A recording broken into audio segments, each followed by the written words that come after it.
Today we will be talking about AI and ethics. You may notice a conspicuous lack of Gadi today, but don't worry, we've got a great list of panelists and folks who are going to have this conversation with us. First among them, who I'd love to introduce to you now, is Steve Orrin. Steve Orrin is the federal CTO for the Intel Corporation, and he will be hosting our panels today. And Steve, if you could join me, I'd love to. Well, hi, Steve. Very nice to see you. If you could tell us about, we've got two great panels and a show corner for you today. So would you like to talk about the first panel first? Absolutely. Thank you, Karen, and great to be here today. We've got an exciting show we've put together, starting off with our first panel, where we'll be discussing the potential for AI to be useful to society in general, but we'll be taking a closer look at where the possibilities for AI to either be misused or often even abused if not properly handled. Our primary area of focus and question will be, in this part of the show, will be really, how can AI become biased or be biased intrinsically, and how that manifests itself in the real world? We'll look at some of the social implications of using AI in situations that previously were the domain of human judgment, and how this is being deployed and spreading to encompass more decision-making processes.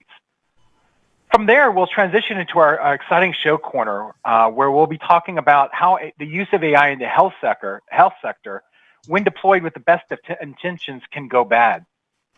And then finally, we'll be ending with the second panel, where we'll start to look at how we to ensure an ethical approach to the development and deployment of artificial intelligence, and how should we go about securing these AI systems and the methods of embedding ethics throughout the AI lifecycle. We'll also touch on some of the social institutional approaches that are either currently being applied or looked at, and really where the industry and we as a society should be going when it comes to approaching ethical AI. That sounds like such a wonderful way to frame the conversation. Gadi had asked me a week ago to join a panel on AI and ethics, and I said, I don't know, I'm an AI curmudgeon. There are so many issues with it, and it's really great to focus. I think just a wonderful way of structuring the conversation to break it into those components and really separate them out. So thank you so much. With that, do you want to introduce your first panelists and take it away? Absolutely. So I'd like to start off by introducing Dr. Jim Short, who is the research director and lead scientist and co-founder for the Center for Large-Scale Data Systems at San Diego Supercomputer Center. He studies the economic, business, and adoption and social impacts of new technologies, and received his undergraduate and graduate degrees from MIT. Dr. Short will be our moderator, and we'll introduce the first panel today. So, Jim, over to you. Okay, thank you very much, Steve, and thank you everyone for joining today. It's a pleasure to introduce our panelists. We have four experts that are going to join our panel today. Choi Autio is the AI policy lead for Intel. She's a proud Montanan and is currently based in Washington, D.C. Choi works closely with academic researchers and business leads in helping to shape policies and practices in emerging technologies. She did her work at UC Berkeley out here in California in economics. Choi, you want to just wave so that people, no, okay, we're on just me, yep. Dr. Andrew Harding is a senior policy and technology advisor working at the UK's Centre for Data Ethics and Innovation. He's helping to develop robust governance for AI and data-driven technologies. Dr. Harding is also honored to be a trustee for London's Coway Hall Ethical Society. Tamara Zubatiy is CEO and founder of startup VeriCrypt. VeriCrypt is an AI tech-based company based in Atlanta, Georgia. Her company uses AI-based text scoring to help news producers and readers flag bias. She's currently a PhD student in computer science and human-centered computing at Georgia Tech. And Steve, who was introduced earlier, is, of course, the CTO and federal CTO at Intel. Steve was also named, I'll just note, his long list of accomplishments include being named one of InfoWorld's top 25 CTOs a number of years He's also a guest researcher, as one of his specialty areas is in security, and he works with NIST and their Cybersecurity Center of Excellence. So, okay, everyone, welcome to this, our distinguished panel, everyone joining us today. Off we go. So Steve, I'd like to turn to you first. Our subject today is AI and ethics. Lots are being written about this. Lots of information on the airwaves now, everything from Siri and smart TVs that listen into you when they're not supposed to election meddling in an upcoming election here in the United States. Can you start us off and give us some examples, some tangible examples of what we mean by everything about AI is interesting, it's around us, and we're trying to develop it? Thank you, Jim. And really what we're seeing is AI has permeated every part of everyday life. To examples like you mentioned, like Siri and other digital assistants, to autonomous vehicles or semi-autonomous vehicles that are using AI to navigate the roads, to the apps that you use to drive, to be able to navigate and find where the least traffic is, or what's the fastest way to get to a certain location, are all using AI in everyday life. We're seeing in the news, people talk about both good and bad uses of AI. I think last couple of years, the Cambridge Analytica use case could show where AI and targeting that can be done on social media AI can go horribly wrong fairly quickly. But I think what's important to recognize is that AI is here. This notion that it's coming, it's already here, and it's part of our everyday life. We don't necessarily always recognize it, but anyone who's used their face to unlock their iPhone is using AI. That facial recognition is AI. Anyone who's got a Roomba automated vacuum cleaner in their house, it's using AI to navigate through your house and find the best possible way to clean the house without running into obstacles. So we're seeing AIs being used everywhere. But there are cases where we've seen where either through intentional use or just mistakes made along the way, AI can go horribly wrong. There was an example a few years ago of where an organization used AI to train systems in order to be able to do better recommendations around hiring practices and be able to weed through candidates more quickly. But their training set they used in order to get there was predominantly male. And so the AI was biased against female coders and female software engineers because the AI wasn't trained properly. And so in what was potentially supposed to be a really good use case to help weed out and get to good candidates, it was very skewed, and it was skewed from the get-go. And we see that happen over and over again, where AIs, even for the best intentions, because of lack of training sets or mistakes made along the way, they can go horribly, horribly wrong. At the same time, AI is a tool, and that tool can be used for good or for bad. And so we have to keep in mind that it is like a hammer, and you can use that to bang a nail and build a house, or you can use it to destroy. And I think we're seeing AI be used in both of those cases. But I want to sort of, for the purpose of today, I think Tesla is a great example of what AI can do.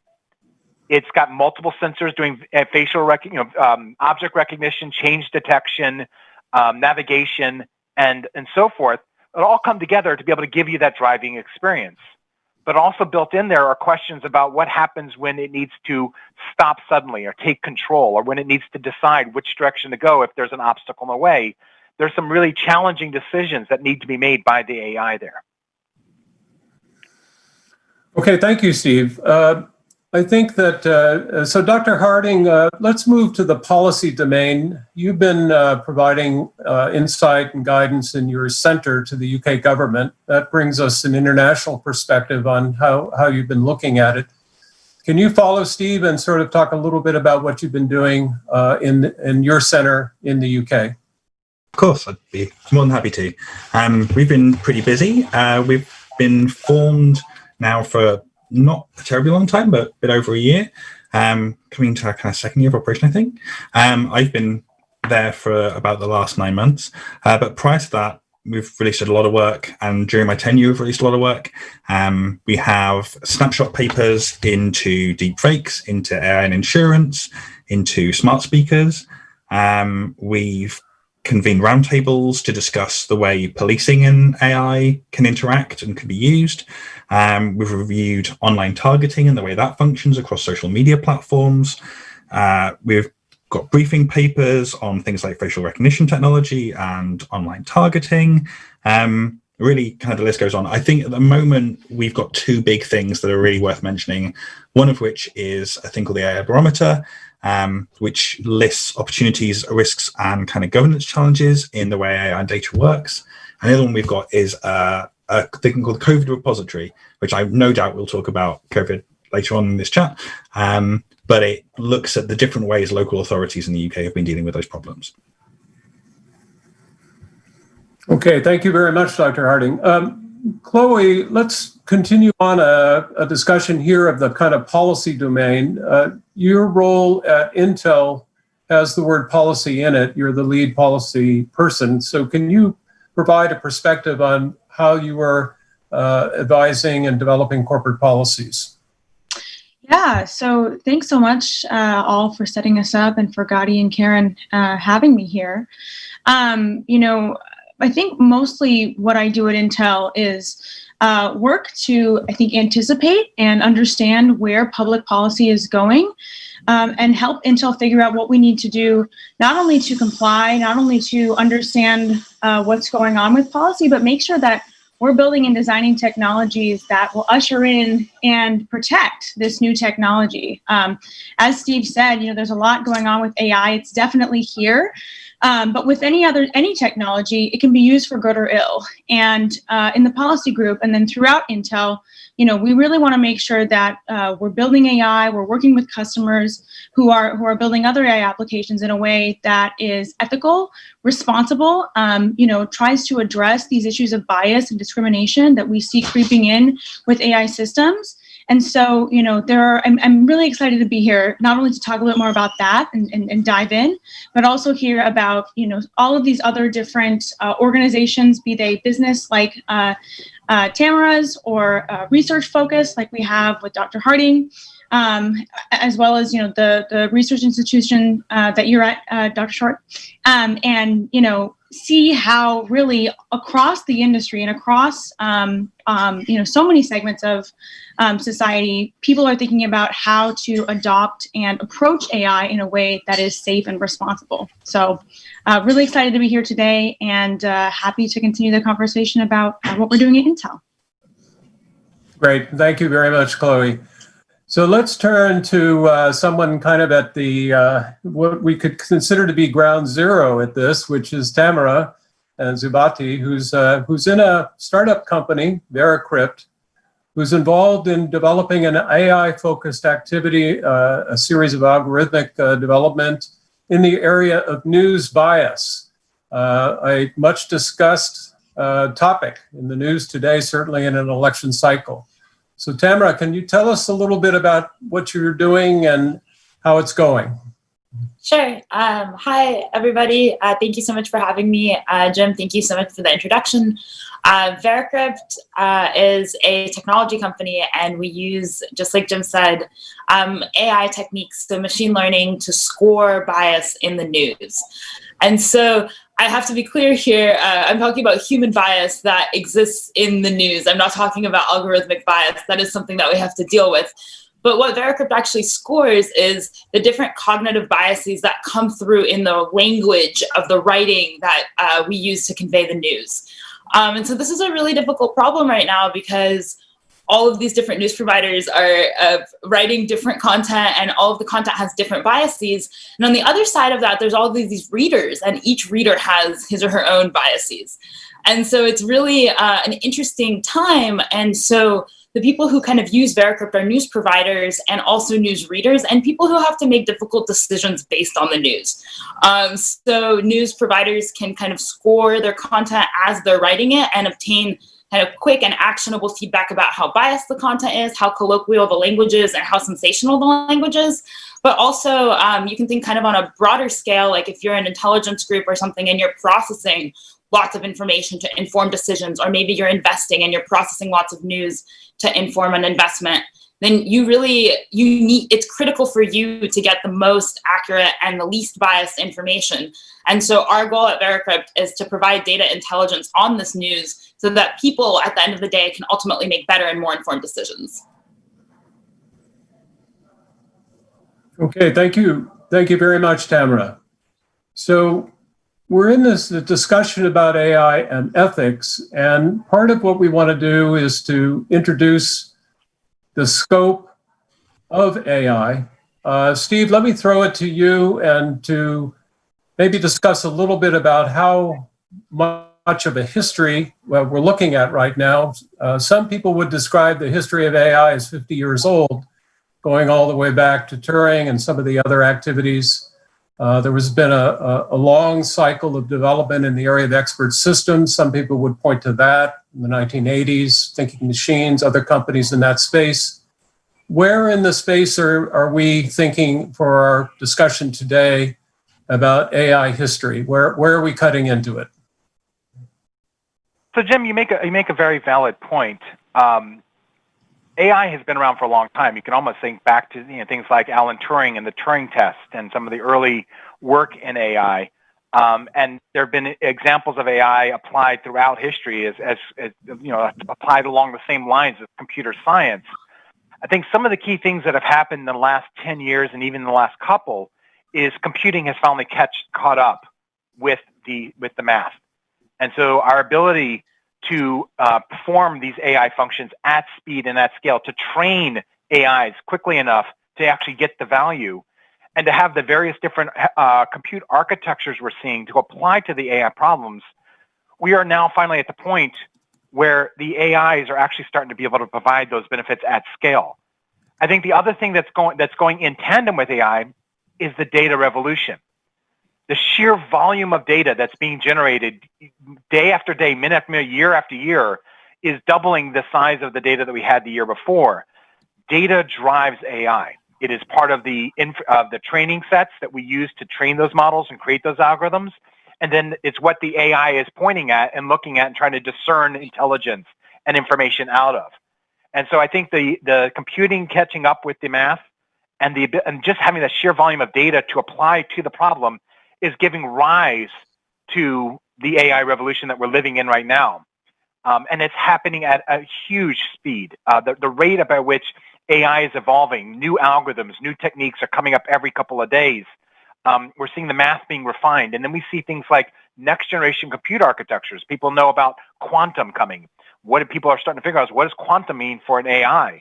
What does neuromorphic computing mean for an AI? What does having GPUs and CPUs working together do for AI? These technological evolutions, while very technical in nature, are spearheading the next generation of growth of AI. So I think we're at the very beginning of that next launch of the evolution of AI. But we're standing on the shoulders of greatness for the last 40 years that have been building some of the math and foundations upon which we're building from. Okay, thank you very much, Steve. Dr. Harding, we were mentioning Alan Turing here in our discussion, which of course is entirely something we should be doing. Maybe you can give us a little sense of how, in your advice in your own center, Steve has identified kind of a lot of current challenges, and we're gonna move to that here in a second. Can you bring us forward a little bit from the history that you've been looking at in terms of some of the current challenges you're looking at right now in your own center? Sure, I think I've understood that question. This isn't the first time we've had one of these big artificial intelligence revolutions. This is like the fourth or the fifth. And they're generally called AI winters and AI summers when you have less interest and more interest. And the reasons for the winters and the summers are varied, but very interesting. And they're often economic as much as they are technological. So we find ourselves, as Steve says, not just in a position now where we've got all of this data and all this compute power, but where kind of the economic circumstances and the political circumstances are such that we want to embrace those things and we want to solve grand societal challenges with the means of that technology. Previously, we've been in places where we've had like a really big burst in technological development, but then the money's run out, or we've had a situation where there's been a lot of hype about what could be achieved, and then the technology hasn't quite managed to achieve those goals, and then the interest has waned again. But now we're in the situation where although there's still no small degree of hype, a lot of the things that are being talked about are also being achieved. And that means that we're in kind of full implementation space. We're very much coming with grand ideas, trying to solve big problems, and we have at least the beginnings of the technology that will allow us to do those things. It does mean that we're in very much kind of experimental phase in many ways, and we really do need good governance to make sure that we make good choices and we deploy tools in responsible and reliable ways. Yes, indeed. Thank you, Dr. Harding. Chloe, I'd like to throw this to you in the context of how companies are developing partnerships and thinking about the question of developing this notion of ethical uses in terms of where you see you cutting into kind of this AI tech evolution. You have that in your title, so I'd like you to comment on how you've been developing that as a pattern of thinking at your company. Sure. So I think as we're all familiar, maybe some of us, there's the conversation around AI and ethics, or what is ethical AI, right? Has been around maybe for, a long time, but in recent years, maybe the past 3 to 5 years, in a lot of these events, like Steve mentioned, incidents of autonomy or technology misuse going awfully wrong. We've seen this, surge in criticism and scrutiny of the technology industry when it comes to AI and data and what's going on with emerging technologies. And that's sort of been framed, right, as AI ethics, but I'm actually not enamored with that term because I don't think that it fully encompasses all of the things that we're dealing with and that we need to be thinking about and talking about when it comes to AI ethics. So beyond ethics, which, Dr. Harding and other folks on the phone here can definitely attest, is a really complicated, thorny topic, right? I'm not an ethicist. There are a lot of great ethicists in the world, but it is a very, in many cultures and societies, hypothetical and varied framework by which to think about something as complex as artificial intelligence and a new technology, a new anything, really. So at Intel, and I think throughout the technology industry as a whole, we've really tried to think about what we call AI ethics more from corporate responsibility, or our corporate responsibility point of view, as well as an issue of, compliance. Is this safe? Is it reliable? Does it protect privacy and security? Things that we can sort of more meaningfully control, or at least try to control in the space of new technologies. So when I think about AI ethics, I really think about, responsible AI. Is the technology responsible? Is it being deployed equitably? Are we thinking about human rights in the context in which these technologies are deployed? So I think it really goes, farther beyond ethics. And while, the industry, civil society, governments around the world are still really trying to figure this out, right? How to regulate AI. I think approaching it from a point of view of, responsibility and accountability is a much better way to think about it, rather than, is this or is this not ethical? Okay, thank you. Thank you very much, Chloe. I'd like to introduce one of our interactive chat questions that we've been prompted with. We'll move to the security issues in a second here, but there's a question that is, I think we're all looking at, which is around the notion that someone has advised that they were concerned by the notion that IA bias and outrooting. And the question is how does artificial intelligence, or AI, distinguish between humor and fact? I mean, how are we supposed to be addressing that question? And there's a concept of some, is this Big Brother, like streamlining of thought and expression?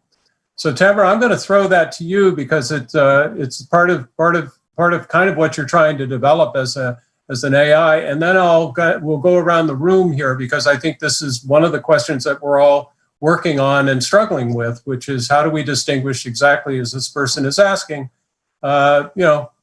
conversational language, which is part of normal discourse, and things that are not conversational. That we have regulations and indeed some court decisions on what is language that is considered conversational. So Tamara, why don't you take that one on, and we'll go around the room. Let's get everybody's comment on that. It's quite a big question there, Jim, but I'll give it my best shot. I'd kind of like to preface the discussion by saying that the information ecosystem that we live in today isn't the same one that we lived in 20 years ago. And it's pretty safe to say that we live in a weaponized information system now, where you as an individual, when you're exploring the webs, the content that you're reading is very likely to be targeted for you and designed to manipulate your emotions or your behavior in one way or another. If not to convince you to buy something, then maybe to convince you to go visit for another page or to vote for somebody, or literally whatever it may be. So as we have to kind of take a step back and change the way in which we're approaching the way in which we intake information, and think about it more from like a defensive perspective. So like, what are our strategies for cognitive defense in this information overload kind of an ecosystem? And so when it comes to humor versus fact, like, I don't want to linger on like too many of the semantics here, but there's a point at which humor can be detrimental too. And like, you can bring up The Onion, for example, as we're getting to a point in regular news where it's hard to tell if it's an Onion article or an actual news headline. And that's really troubling. Like, in my opinion, taking a step back, we don't do veracity, so we're not a fact-checking service. We can assist with people who are doing fact-checking, but that's not really what we do. But what's interesting is that when you think about what is the facts about something, if you take any situation, there's always multiple facts, and different people identify with certain facts more than they do with others. And so it's really hard to say, like, in one situation, the truth can mean different things to different people. And so that's really one of the biggest challenges of working on this problem. But I do feel like there's certain tools that we kind of have at our disposal, such as like, what are our consensus as a culture definitions of what is factual? And so maybe we can look at dictionaries or encyclopedias as like examples of that. But beyond that, you're right, and that's a really astute question, and that it does get really fuzzy, and especially when you add in the intentions of the people who are generating the content, or worse, sometimes it's not even people, it's just a botnet that's propagating that content. So it really is a really nuanced thing that we're trying to tackle.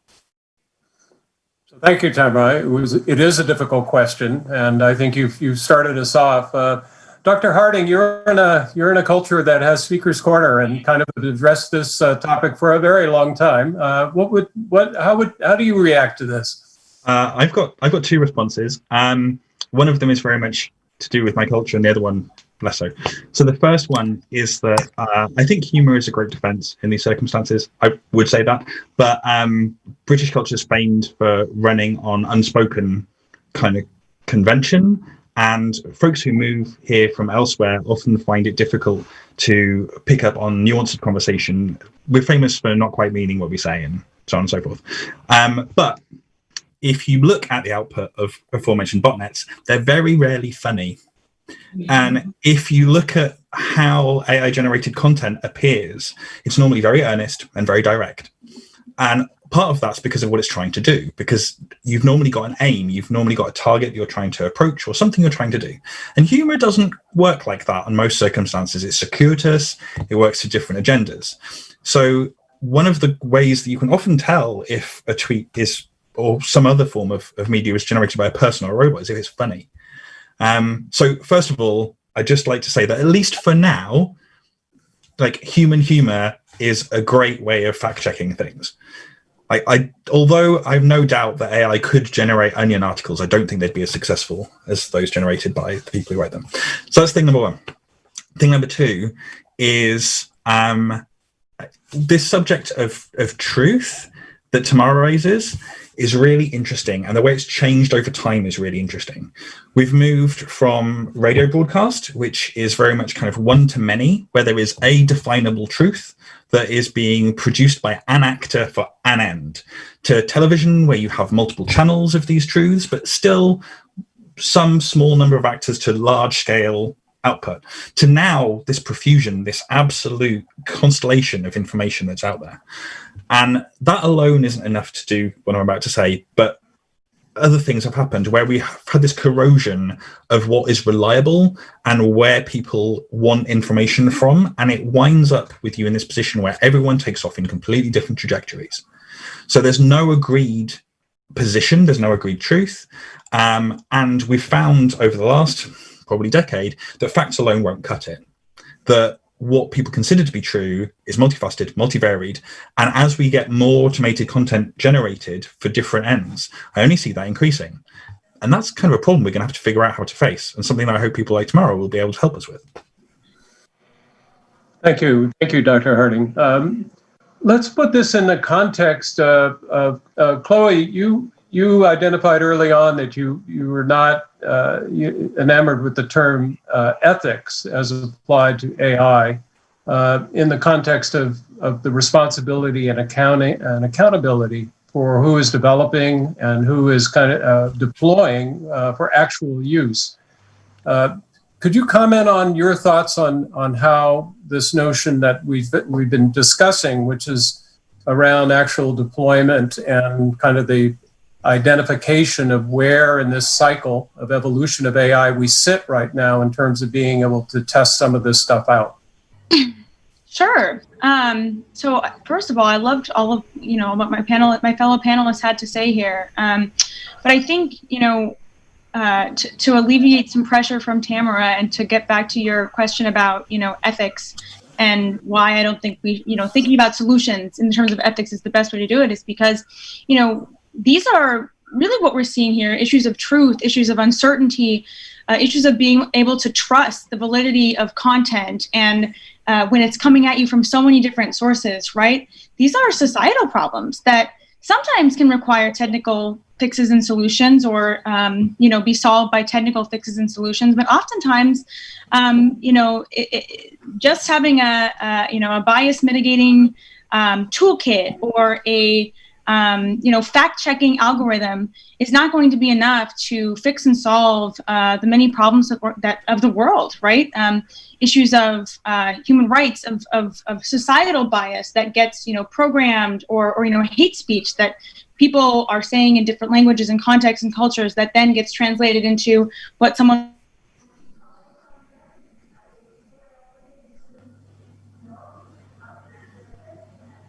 Okay, let me get, I think we have a little bit of an interruption.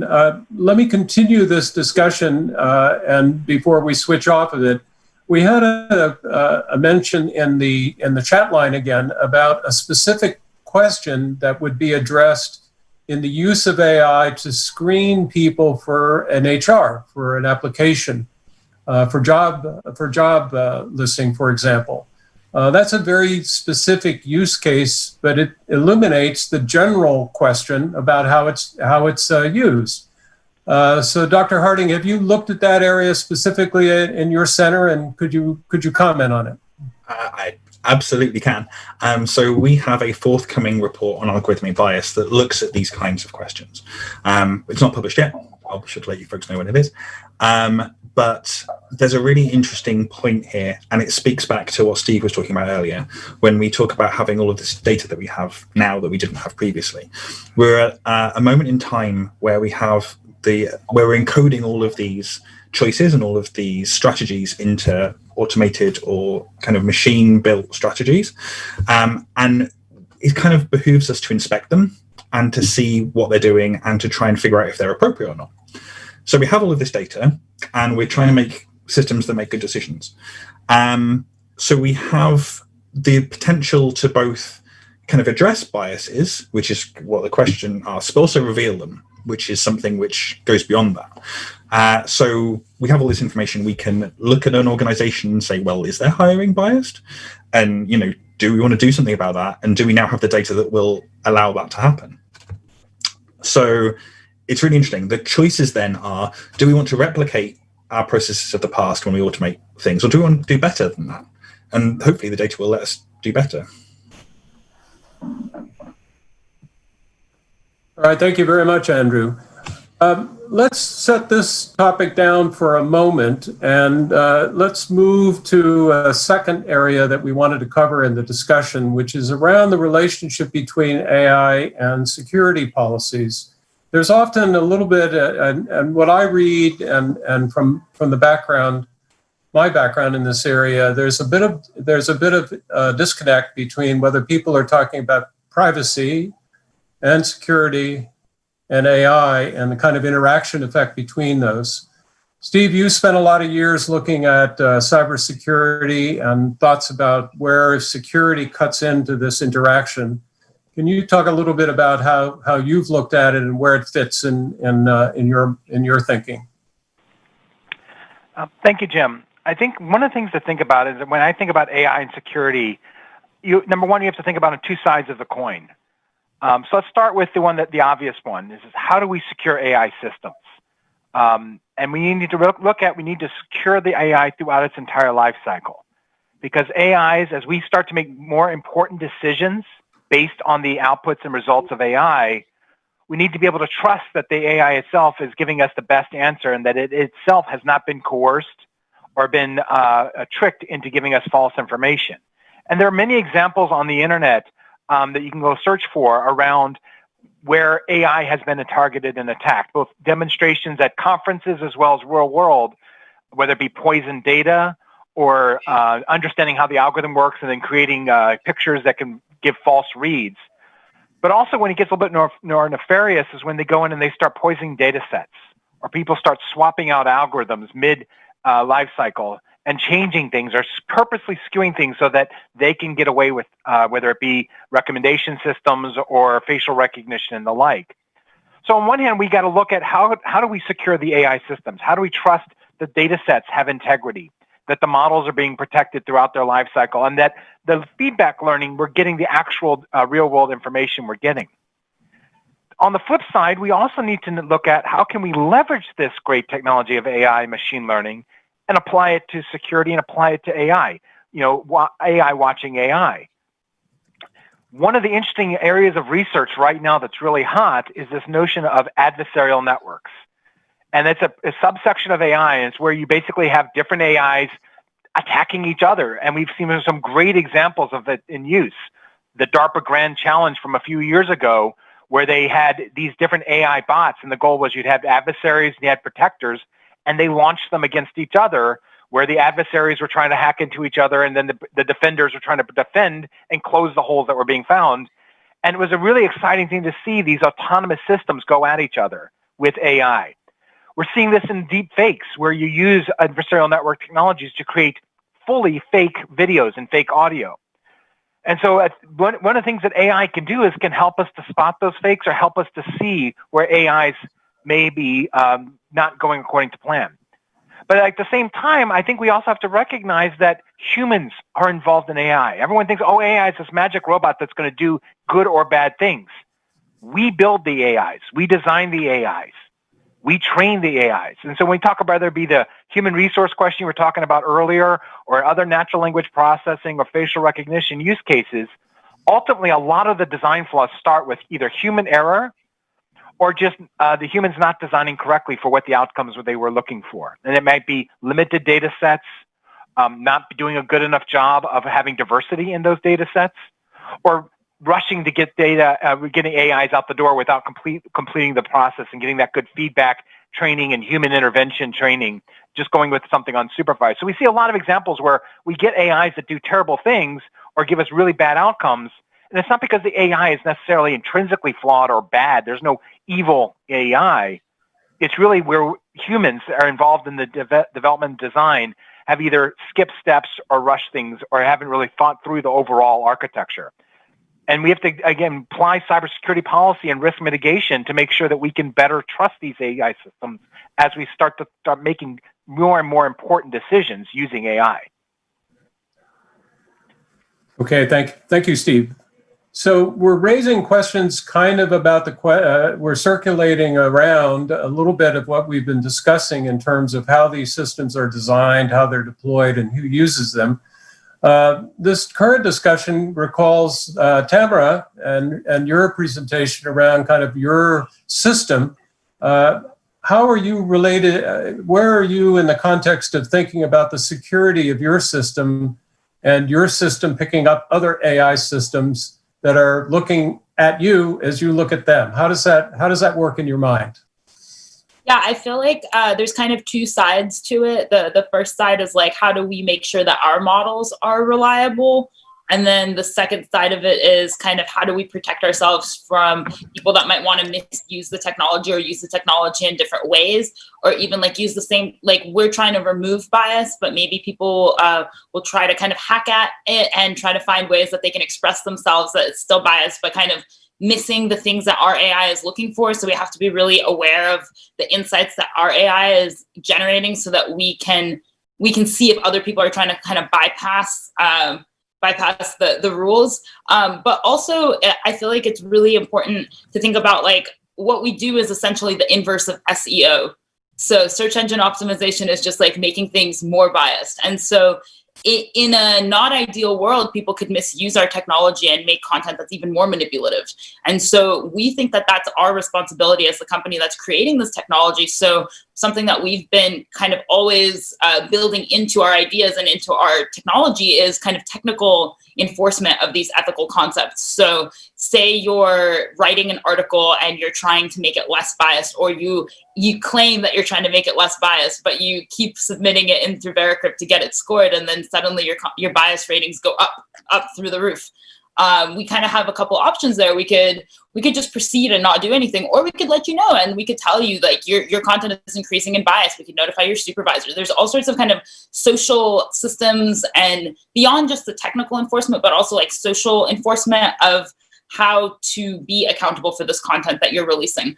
And it really is really challenging because a lot of the content that's released, we don't have accountability for, because when the content comes out, it's like it's bot generated, like we've been discussing, and it's tailored for people's specific ad profiles. But if you go later into, you try to find that same article, there's only one version of it, and like good luck if you could even find the exact same version that you read. And so there's no way for them to be accountable for all of those versions that just vanished into the internet. So it's really a difficult problem. And from the security point of view, we kind of have to be hyper vigilant about it all the time, starting from our data sets and then continuing on through managing the way in which people use our product. So Steve, to echo what you're saying, it really is like a full life cycle management process to make that happen. Yeah, I think that this is exactly where we're talking about this question of bias. We're talking about how you design these algorithms that are going to kind of learn as they go along with increasing precision about the assumptions and the rule sets in them. Dr. Harding, you've thought about the question of bias in the UK context for a long time. Can you continue this discussion and let us know your perspective on it? Yeah, gladly. So I want to pick up something Steve said earlier and kind of spin it a little bit. So he was mentioning how, like, often we as humans will shuffle AI out the door, and various things that we've done will make it act poorly. But the reverse is essentially true, where if we rely entirely on a machine-based decision, we're in trouble. So there's a lot of things in legislation around when and where and how you should include people in decision making, and for what purposes and reasons. And essentially, it's if something is important to someone or someone's agency, you should have a person involved. And the reason for that is because of what machines are good and not good at. So they don't have context, they don't have nuance, and it can be very difficult to encode things that we take for granted. So human concept of fairness is something that's very difficult to encode in a machine, despite there being a huge academic literature on doing exactly that thing. Even if you're in something quite relatively simple, like the law, UK law for discrimination is very different from US law for discrimination. So US law revolves around a thing called the 4/5 rule, which has a metric for how much bias is acceptable. And in UK, we don't have that concept. So if you developed a tool in the US to try and make a system more fair, less biased, and then deployed it in the UK, legally, you'd be in a really weird position, and it might not even pass those tests. So having people involved in these processes when decisions are made is really important and really key. Indeed. Thank you. Thank you, Doctor. Chloe, we're glad to see you got back. Sorry, everyone. Yes. Can you pick up on this, and then we'll continue the discussion? Yeah, in fact, I'll just piggyback off what Dr. Harding just said about having people involved. And you think that's something we've been talking about from the beginning. But I think that what's becoming really, really important in this, particularly for the discussions around bias and discrimination, is not just having people involved and, addressing these issues in a way that is not just technical fixes, right?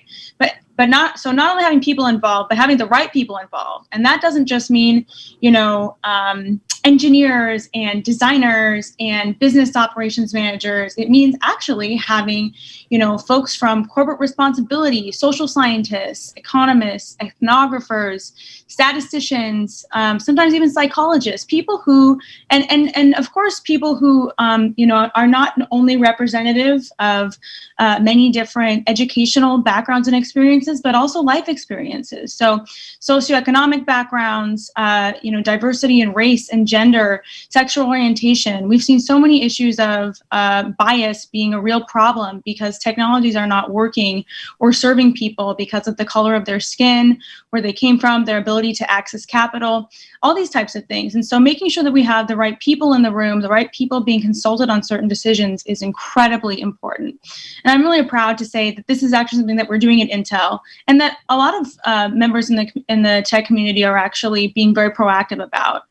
We always need more, as we all know, especially in the US these days, diversity is incredibly important. And within the tech industry, the same goes. So having that diversity of thought, having that diversity of background and experience is a complete positive and makes your products and solutions better because they're more accessible and more knowledgeable to a wider set of people.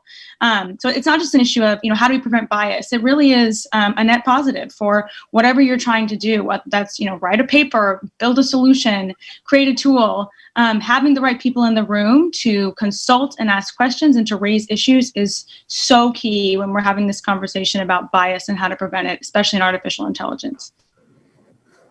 Okay, thank you very much, Chloe. So we have about 20 minutes remaining in our first panel, and I'd like to move to a third topic, which we see often described in the general press in various ways, but it's around the notion of explainable AI, and there's this concept of transparency. That kind of implies explainable to whom, transparent to whom. Is this a technical domain, and it's that those people who explain it to a general audience, or is this to general people explain it to general people of any area of expertise? So, Steve, I'm going to throw this back to you to kind of set it up, and then we'll get everyone's view on this, on what is explainable AI. Over to you. Thank you. And so I think those two terms are actually pretty loaded here. I want to separate them.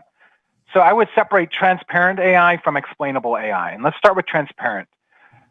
The way I think about transparent AI is being able to get visibility into that entire AI lifecycle, so that when you're going to consume an AI or you're going to rely on the results of a given autonomous decision or AI model, that you have some insight into what was the training set, where did those algorithms come from, who created those algorithms and models, how were they trained, how were they labeled, where was it deployed, what data sets was it initially, did that initial feedback loop inference learning happen on, so that you can make proper risk determinations around whether or not you're willing to trust this AI for the particular use. We've seen several examples out there where, university students, in a little project created an AI, threw it out in open source, and now we suddenly see that model being used for very critical decisions with no one really thinking about, well, what went into this AI? How big was the data set? Was there skewing in the data set? And so when I think of transparency, it's really about giving the consumer, whether it be a corporate, institutional, or an individual consumer of a given AI system, the ability to see what went into it. What were the building blocks? Where did it come from? Who was involved? When you flip to explainable AI, really what the question there is, you get a result. It's not today, it's very hard to say, how did the AI get from A to B to C? It saw something and it tells you this is the recommendation. How do you know? How do I verify that AI, that the outcome is correct? What is the weighting? How do I trust that weighting? And so there are some examples of why this is such a hard problem. A few years ago, an autonomous vehicle ran into a fire truck. And they needed to figure out, well, why? Why did it have? It had been trained on fire trucks. It knew what a fire truck was. Why did it make the wrong decision? And it took them a long time to peel the onion and reverse engineer why the AI actually ended up hitting the truck. And for those who are familiar with it, it hit a yellow fire truck. And they figured out, again, over a course of over a month, that it was only trained on what we all think of typically of red fire trucks. And so the data set was skewed. But there was no way to tell at that moment. That's why it made that poor decision. And the same is true on good decisions. When an AI says you should spend your money on this, you should buy this stock, or whatever the recommendation, explainable is really being able to give you some indication of why it got to that decision. What were the decision points? And as AIs get more complex and we start fusing different models together, it's going to get harder and harder to make those, to get explainable AI.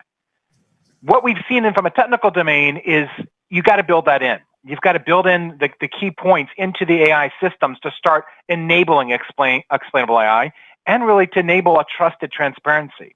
So I'll start off with that as sort of laying the groundwork for the rest of the panel of transparent AI is really about trusting the system and the supply chain. And explainable AI is how do I trust this outcome? So thank you, Steve. Dr. Harding, you're in a center that is trying to explain AI and develop policy. How do you place this in the UK context in your own work in the area? Okay, so with regard to my own work, I've been kind of building machine learning tools for some time, and early on in my career, I learned to have an enormous bugbear about a term that is very commonly used, and which, when I mention it, everyone on the panel will know exactly what it is. So luckily, less and less you hear the term black box, and it's used to describe a system where you don't understand what's happening on the inside of it. And I think that there are some genuine black boxes, but very few actual, literal black boxes. Most of the time, it's about sunk cost. So with Steve's example of the fire truck, it's not about, is it possible to understand? It's how much time do you need to invest to actually get to that result?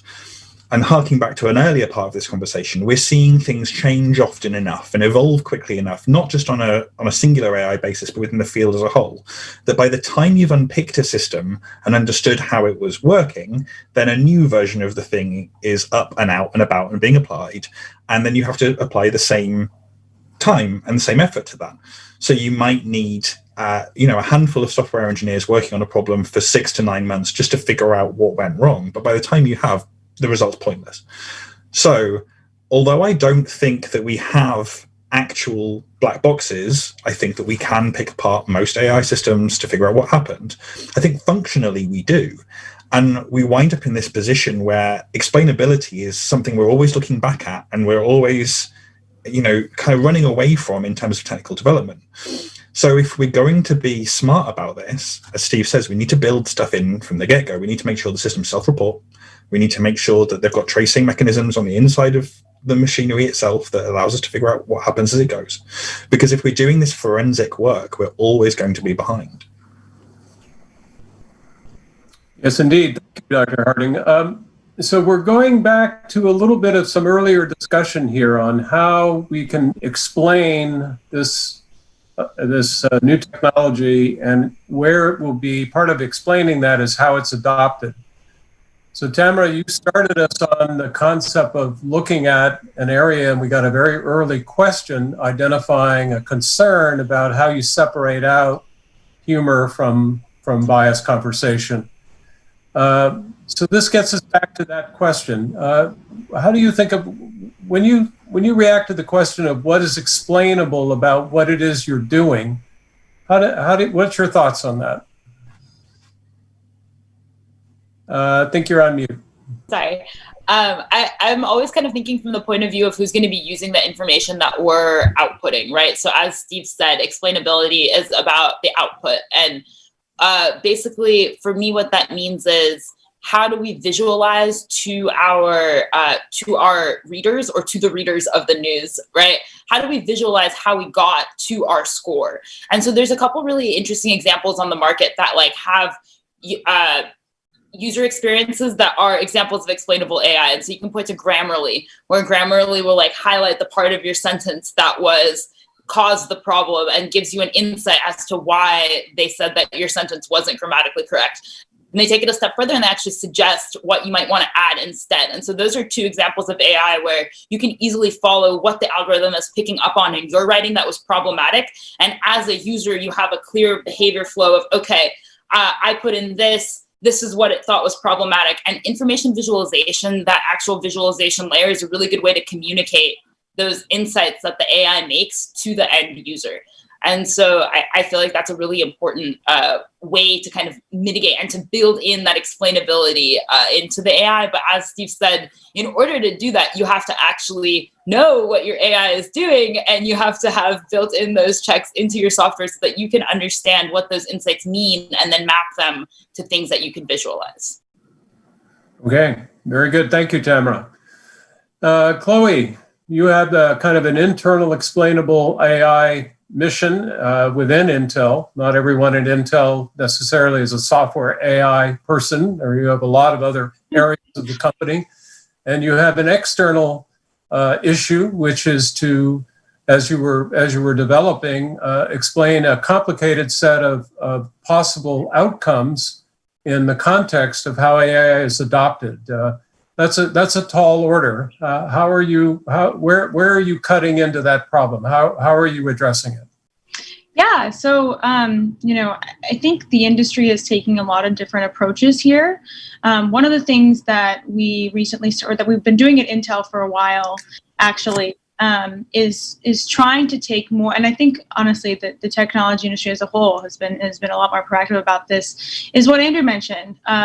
Thinking about, what will it take to make this explainable from the beginning, not what can we do to make this explainable now that it's out there, right? And so, as Steve mentioned too, having the algorithms document themselves, documenting why decisions were made, documenting who is making those decisions, documenting each step of the process. Now, this creates a lot of data and process in of itself, but it's a much more proactive approach to figuring out, how can we put, whether it's a customer, an end user, whoever will be interacting with this technology at the forefront, right? And put them in mind when it comes to thinking about explainability, not, and honestly saving ourselves and I think the industry as a whole a lot of issue when it comes to, well, how are we going to explain this now? There are a lot of not only technical but process solutions that can be put in place to help frame sort of a path, right, for where a technology is going from the development process to deployment. And I think that really, really helps, or is one, I think, step a lot of people are taking, or a lot of companies are taking, to address this explainability solution, this issue. So it's not just a problem of, we got to figure out how to react or understand how this worked. It's more of a, let's go back at our data, look at what we've documented and figure out maybe how this went wrong or what we can do to improve it. I think that, continuous improvement of technology build is another really important part of explainability. The software and technological development process is ongoing. It's not just, hey, let's ship a product, let's get this out. Boom, we did it. I think constantly reevaluating our technology, where it's going, how it's being used is something that's really important, and that I think designers and users of technology should always take upon themselves to do. And I think it really helps also with this issue of explainability. So thank you, Chloe. My thinking as we're evolving this discussion is, the transparency and explainability are very closely coupled around who in the audience and who are the participants in the process, and how that process is made visible to people who can then comment on it and validate different elements of it. Steve, you mentioned, you started us off in this session by identifying kind of points of intersection in a life cycle of development. And you use the concept that is often used in software development, which is along different points, proof of concept and so forth, in a software development life cycle. you have different possibilities of validating each step along the way. That breaks the problem down so that we may be able to test certain elements of AI without going to the output stage, which is where you actually could see a negative effect. Could you comment on that? We have a few minutes left, and perhaps we can carry this forward into a next session, but carry on. Sure. Thank you, Jim. So when we talk about some of the challenges we've seen with the introduction of bias and skewing in our data sets and in our algorithms, when we look at things like transparency and transparent AI, being able to build those checkpoints in, but also building that visibility into the data set so that at each one of those checkpoints, you can turn around and say, okay, let's evaluate the data set. Or let's say this data set isn't big enough, it doesn't constitute enough diversity. You can make decisions early in the life cycle. And I think the best example of where we see how important this is comes from both the security world and even prior to the security world comes from the quality assurance world.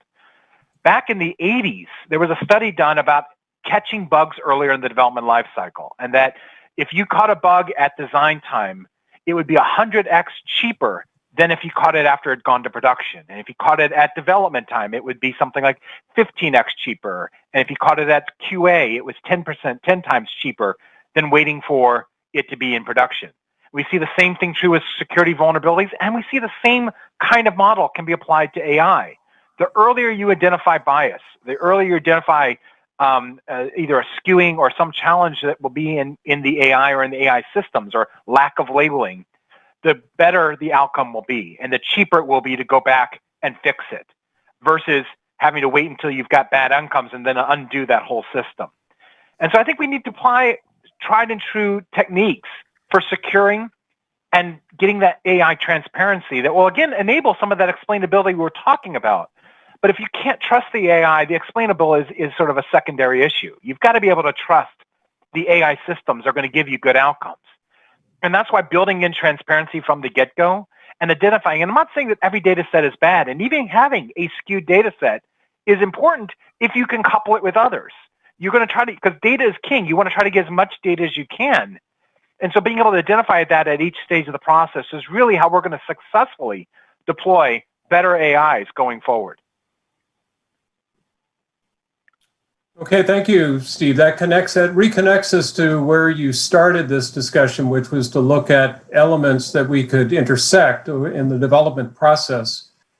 I'd like to transition. First of all, I'd like to thank all of our panelists for this first session, and I'd like to thank everyone who has submitted questions and has involved themselves in kind of this discussion today. And I'll bridge to our next session, which is that if we didn't get to your question, one of the things we'll be doing is reviewing any of the questions that we did not get to, and we'll address them in the next session. I want to take this opportunity to thank all of our panelists. I think we've covered a lot of ground here. I'm hoping that we all agree that we've raised as many questions as we've answered since we're at the beginning of this process. The reason we're all involved in it is because we feel that there are a lot of questions to be answered. I think this is an activity which requires everyone's views from very different sectors of society and from academic and business organizations and cultural organizations. I think everyone, and Dr. Harding, you reflected that in some of your points. I think it's a very important set of ideas, and I do believe, going back to some of the very first things that we said, we've been at this for a long time, and I'm hoping that we can use both what we already know and test out the new things and do that in a way that we can all collaborate on this activity, because I think this is a highly collaborative activity to get it right. So let me now close my role in this first session. I'll transition to our host, but I'm looking forward to our next session where we will pick off some of these questions and allow this panel to again address some of the questions. Steve, I'll throw it back to you for the transition to the next segment in the show. Thank you, Jim, and thank you, everyone. I want to welcome you to our show corner titled Turing Test Failed, They Suspect Nothing. I'm honored to have Camille Nebeker here with us today, who is the research ethicist and associate professor of behavioral medicine at in the Department of Family Medicine and Public Health in the School of Medicine at UC San Diego. Camille has her research focus areas in two really intersecting areas: community research, capability building, capacity building, example of citizen science and community engaged research, and digital health research ethics around consent, access, privacy expectations, and data management. She directs the UC San Diego Research Center for Optimal Digital Ethics, or RECODE Health, and is affiliated with the UCSD Design Lab. Her research has received continuous support from government, foundation, and industry sources since 2002. So welcome, Camille, to the show. Oh, thank you so much, Steve. It's a pleasure to be here. So our topic today in the show corner is how can the use of AI in the health sector, when deployed with the best of intentions, go bad? Or really, we'll be looking at the implications of forms of individual and group level surveillance like digital phenotyping or flagging suicide ideation, contact tracing, or wastewater testing for identifying COVID-19 exposure, and how this application of AI can both be a source of great concern while at the same time being a possible force for good. So, Camille, how can digital contact tracing and some of these other methods that are being evaluated and deployed using whether it be wearables or phone apps lead to terrible or bad outcomes? You know, I think that this sector of artificial intelligence in the first panel really covered a lot of really great points. What I've found is that health has been slow to the table. And so while there is a lot going on in transportation and in finance, the health industry is very, very conservative and really wants to make sure that what they do is thoughtful and data-driven. And so it's been really interesting to see one of the areas that I think is ripe for applications of AI is our electronic health record. And what I think is really interesting about that is the electronic health record was not built to do diagnostic. It is built as a billing tool. So the whole function and purpose of your electronic health record is not to support health decisions and diagnostics. And so starting with that, you first of all have a system that wasn't built for what it's being turned to. So those kind of things are really important. And as you were mentioning in the earlier panel, it's really critical that we think about, is the data in that data set representative? Could it unintentionally increase health disparities because of how it's being used? And these are really critical questions. In one area, they want to, and I'm on several committees with our health system, to use AI to figure out when they should double book. And this is for hospital management. So how do you make sure that people show up? And if they don't show up, somebody's in that position to be treated. Well, you can do that. One bad outcome is that you may have people that have trouble with transportation. They may have childcare issues. Something's keeping them from making their appointment. And if the AI is making decisions based on prior no-show, then it's going to perpetuate a problem. So my question to the health system is, why are these patients not making their appointment? Can we look at the problem, the source of the cause, and not just at this technology and how it can actually, help with billing and making sure patients are in the rooms. So there's one area. The other part that could be problematic is medication adherence. And so you can look at claims data, you can triangulate that with self-reported data that is in the electronic health record and clinician notes. So you can actually use AI to confirm without a doubt that certain populations are less likely to adhere to medication. That then could either be used to say, well, let's find out what's the problem. Again, going to the social determinants of health, the things that do influence how people make decisions and behave with respect to health. But if you don't look at the root cause, you've just basically created a weapon. And that weapon will then make it impossible for people of certain ethnic backgrounds to get insurance. So you bring up an interesting point that sometimes we're asking the wrong questions of these AI systems. instead of asking, in the case of the double booking, they're looking for efficiencies in the system as opposed to asking the real question, which is what's causing the no-shows in the first place. And so I think that's a fundamental problem that we've seen, and we discussed, only briefly in the past panel around making sure that you point the AI at the right data and making to get the right kind of outcomes. In a couple of the examples you were already talking about and others, have you seen some modern hypothetical examples of how AI in healthcare usage could become ethically challenging, whether it be in the case that you talked about with the medical adherence or other cases where the path, the road to hell was laid with good intentions? Yeah, I work with, I'm working on a project that is called Artificial Intelligence to Support Healthy Aging. And so we have what they call the silver tsunami. We have an incredibly fast-growing older adult population, and AI could be used in ways that will really facilitate older adults living independently longer. So it could be a game changer for people, and that's important. I think we need to do everything we can to use AI in ways that create these efficiencies responsibly. And so when I think about many of the people I work with are psychiatrists.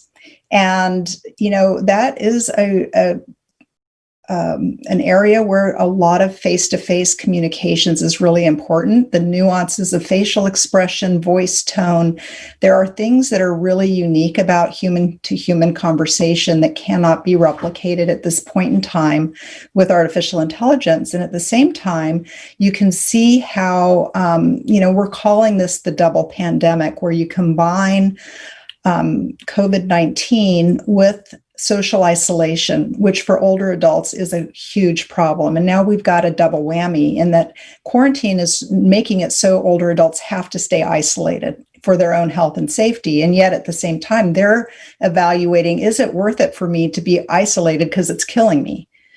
So if we can then use artificial intelligence to help augment decision-making by clinicians, I think then it's a tool that is really useful. But replacing that, it's not going to be a helpful area. Whereas in radiology, you can train AI on tens of thousands of x-rays. And at that point in time, it is so much more efficient than a manual process of evaluating a specific type of cancer. So, we're making progress in that respect, but there's still a ways to go. And I can see it really working well with radiology and not so much with psychiatry. So when we talk about how do we deploy these AI systems in healthcare in a way that is beneficial, there's some aspect of governance that has to come into play. So how should we start thinking about the ecosystem of AI and how to govern it to make sure that it does get used for the proper medical outcome use case as opposed to maybe being used as a weapon in some other cases? Yeah, I have to just step back a little bit because I work in behavioral sciences. A lot of the work that we do is to try to prevent disease, get at people early so that we can promote healthy behaviors. And where that has introduced digital tools is in the form of wearable sensors. And so about 8 years ago, I got involved with helping behavioral scientists think about how do they do their work ethically. And these sensor technologies, they're undergirded by AI, but they're wearable sensors. You can put them on your wrist like an Apple Watch or a Fitbit or an Aura ring that you put on your finger, and it takes, you can get information about your sleep patterns, your respiration, heart rate, all of these different kinds of metrics that help people think about their health. And, we've started thinking about how do we help researchers think about what is it when we ask them to make ethical decisions? And a lot of times, even that word ethics just takes people down a weird road. They think it's supposed to be philosophers or some kind of legal scholar. And we're really trying to increase and elevate the responsibility of the individual clinician. But more so for me, I focus on behavioral scientists and researchers. How do we get them to engage and adopt the fact that they need to be thinking about access and usability, data management, privacy, risks and benefits, and not outsource those decisions to an external body? So we've really been trying to elevate awareness and educate researchers in this area. And then that extends in our environment in the academic setting. There are external boards that are called institutional review boards that are supposed to be reviewing research that involves human beings. And as AI is getting more entwined with these different kinds of wearable sensors or remote sensors, ingested sensors, the ability for institutional review boards to do a good job is becoming less likely. And so as a community, as all of us are here together, we all have a really important role in doing ethical research, training the people in our companies. But in terms of governance, we've created a digital health checklist, and we did that through first step was an expert panel where we got bioethicists and researchers and regulators and legal scholars, a lot of people who are in the ecosystem, to tell us where the gaps were. And then we tested it, and now we're doing further validation of this checklist. And that's the form of governance. It's getting the people involved who are most impacted. Our next step is to get the people who are using these products more involved. One of the downsides of use of digital health tools is that they're not accessible to most people. They're at a price point where it is a certain SES, socioeconomic status, that will have access. They're usually tested with younger people, 18 to 35 years old. I live in San Diego County, where we have a majority-majority state. So Latin American population here is 40%. We have a very large and growing Native Hawaiian Pacific Islander community. As I mentioned, older adults are going to move from representing about 12% of the population to 25% in the next 10, 15 years. We really have to get on the ground with the people that have the most to lose and the most to gain from these technologies, and have them involved in helping to shape the, access, usability, privacy, data management, and risk-benefit assessments. So can you give me an example of where involving those that are actually the impacted community, the ones that are actually going to end up using that wearable or being the ones that the data is going to be collected from, has been beneficial as far as the design of those systems? It's hugely beneficial. And yes, I'd love to give you an example. So I've been working, as I mentioned, with this older adult community, and they are in a retirement community that is classified as independent living, assisted living, and then managed care. So they're all eligible to be in the independent living. So early on, we were talking about putting sensors in the walls, sensors on the toilet, sensors on their remote, sensors on the soup cans, just so we could know about every single behavior they were doing in their own private home, so that we could then ideally look at micro behaviors and potentially predict whether or not that person might have a stroke 3 weeks down the road. So these little micro behaviors that wouldn't be detectable to the eye can be detected by having a lot of signal through these sensors. Well, nobody on the research team had spoken to the residents about what they could tolerate. And so I started doing that work a couple of years ago to find out what would they think about having a sensor under the bed or on the toilet or in the toilet, so that everything that they were doing was being monitored. And they had a lot of concerns. They were super curious. I mean, they really want their age to be of value to science. They have a lot of lived experiences. They have less to lose. I mean, they don't have to worry about being discriminated against when it comes to the job market. They're already retired. But they were thinking about what could possibly go wrong here. And they talked about their concerns about their finances. What if somebody understands that they are going to have a stroke? Is anyone going to tell them? So what's our obligation as a researcher to share information back with them? And that opened up a whole new area of research for me, which is called return of information, because traditionally we don't give people back information who are in research studies. And now we're starting to figure out, how do we work as partners with our research participants so that it's much more of a give and take. And yesterday, I did work with 8 older adults in a focus group to share back information that we were learning from them about how quarantine is affecting their mental and physical health. And technology is such a key to their survival right now. And many of them don't have access. I mean, we were lucky to have a subset of about 30 people who could use Zoom. And yet here we are. This is our everyday life right now, right? Do you find that when dealing with the older community, this is an interesting area, that they have a different viewpoint on the privacy concerns around the sensorization of their entire environment, that you would maybe not get, or get a different response from a younger participant in this research study? Yeah, we actually did a survey of our older adults, and we had already collected data from adolescents and young adults, so people that were 13 to 25.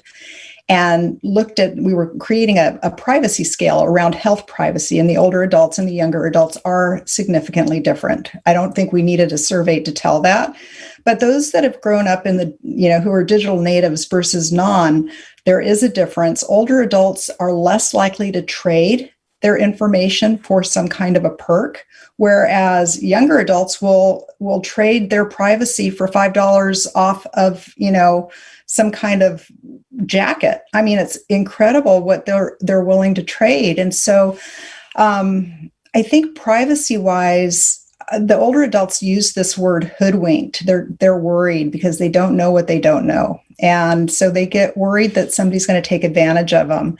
And I did a quick survey last summer on the apps that were marketed to older adults. And then I looked at their privacy policies to see whether or not it would potentially exploit them. And they're dangerous. So I think we really need to come up with some guidelines and standards for protecting, especially the most vulnerable populations that stand to be, they're really at risk when it comes to the use of AI. So I'm hoping that we can come up with some guidelines and standards that the industry as a whole will adhere to. So I wanted to key on something that was we talked about earlier. There's some studies have been done using AI on wastewater and being able to detect COVID in a wastewater environment. How involved should a community or an apartment building be in understanding that the city or the county or the state are monitoring the wastewater from a given location? And how, does there need to be a shared model of informed consent, or at least governance on how that data is used? And like you just said, if you detect that there is a COVID in a particular environment, how should they be notified? Where does privacy and control come into play? How have you seen that play out in the real world, since we are living in it right now? Yeah, we are living in it. I'm doing a design fiction in a couple weeks that is all about how we're managing our lives right now around surveillance. And a year ago, it would have been a design fiction, and now it's our reality. And at the UC San Diego campus, we are testing wastewater to detect COVID.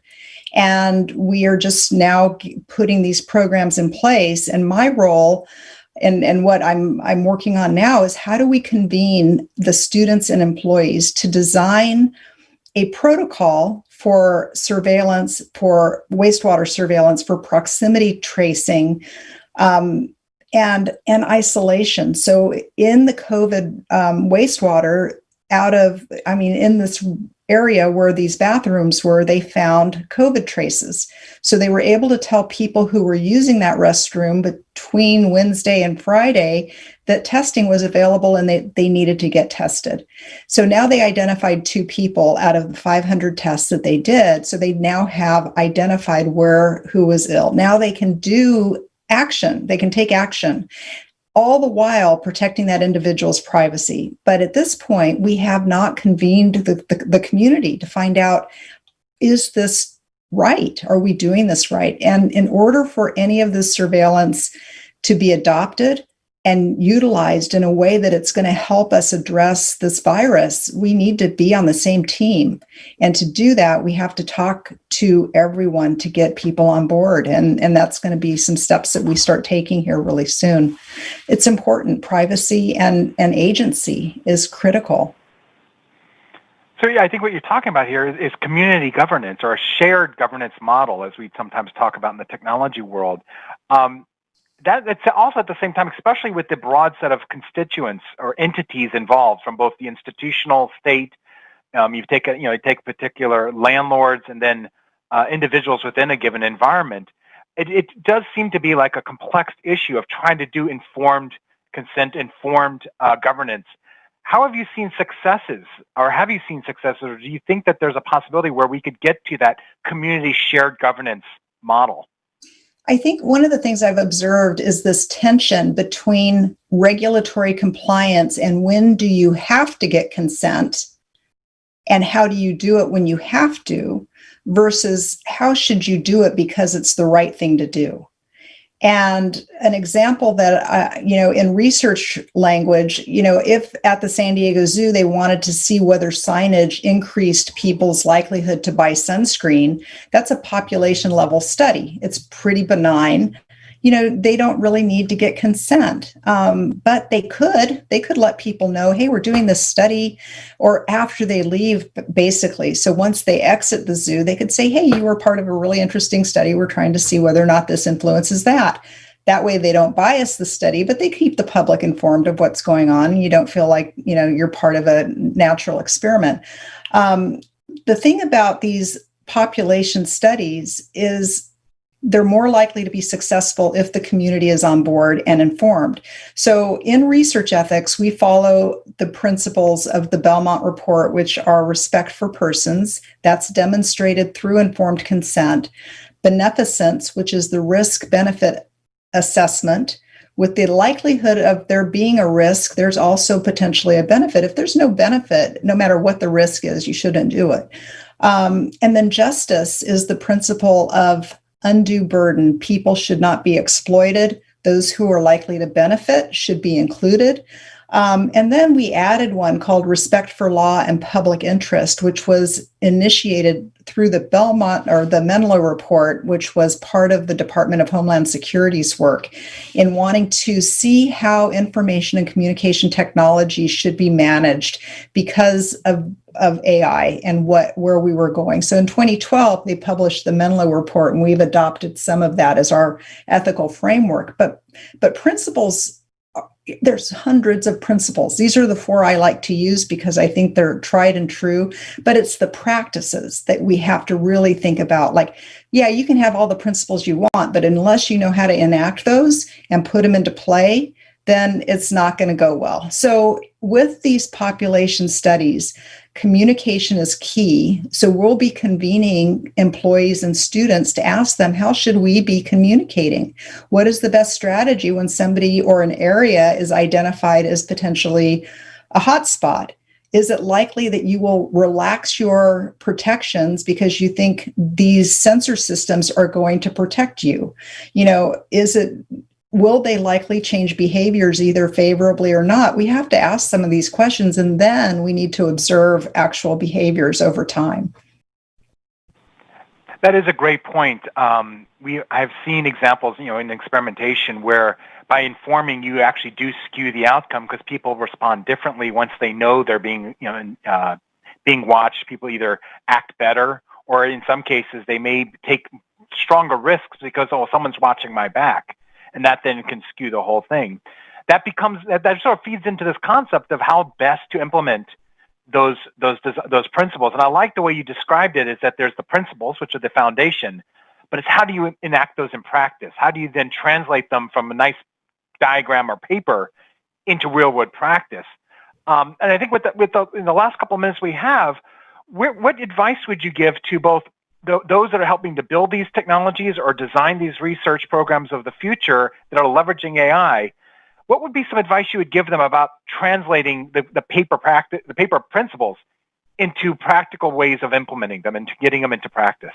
I love your question. And I immediately thought, and I'm grateful to have this opportunity to work with computer science and engineering students.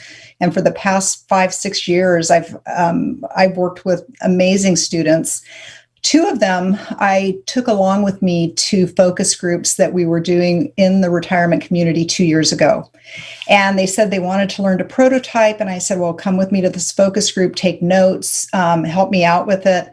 And honestly, one of them was nearly in tears afterwards. He says, they never have us engage with people in our program. We never talk to people. I haven't been around an older adult other than my grandfather ever.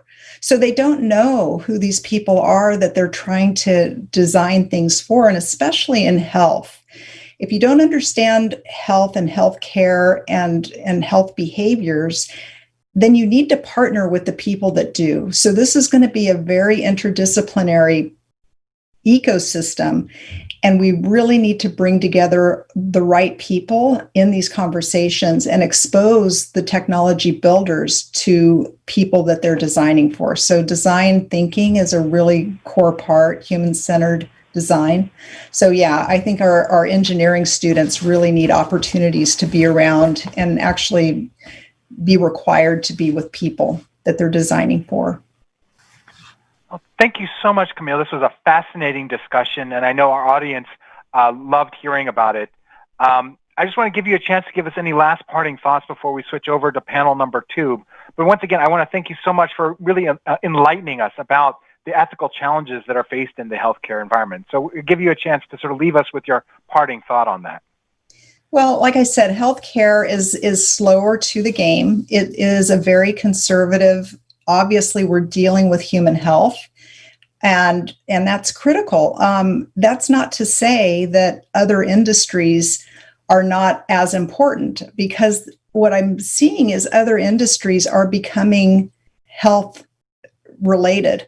So where I used to think of, Fitbit was a health tech company, now they're doing research. So I'm observing what was the traditional researchers working in academic environments that have rules and regulations, ethical acculturation. So they also have a lot of training. And now what I'm seeing is that these different sectors are starting to get involved with health, either, through these different kinds of wearables or through, big data analyses. And they don't have that same training, acculturation, or regulation.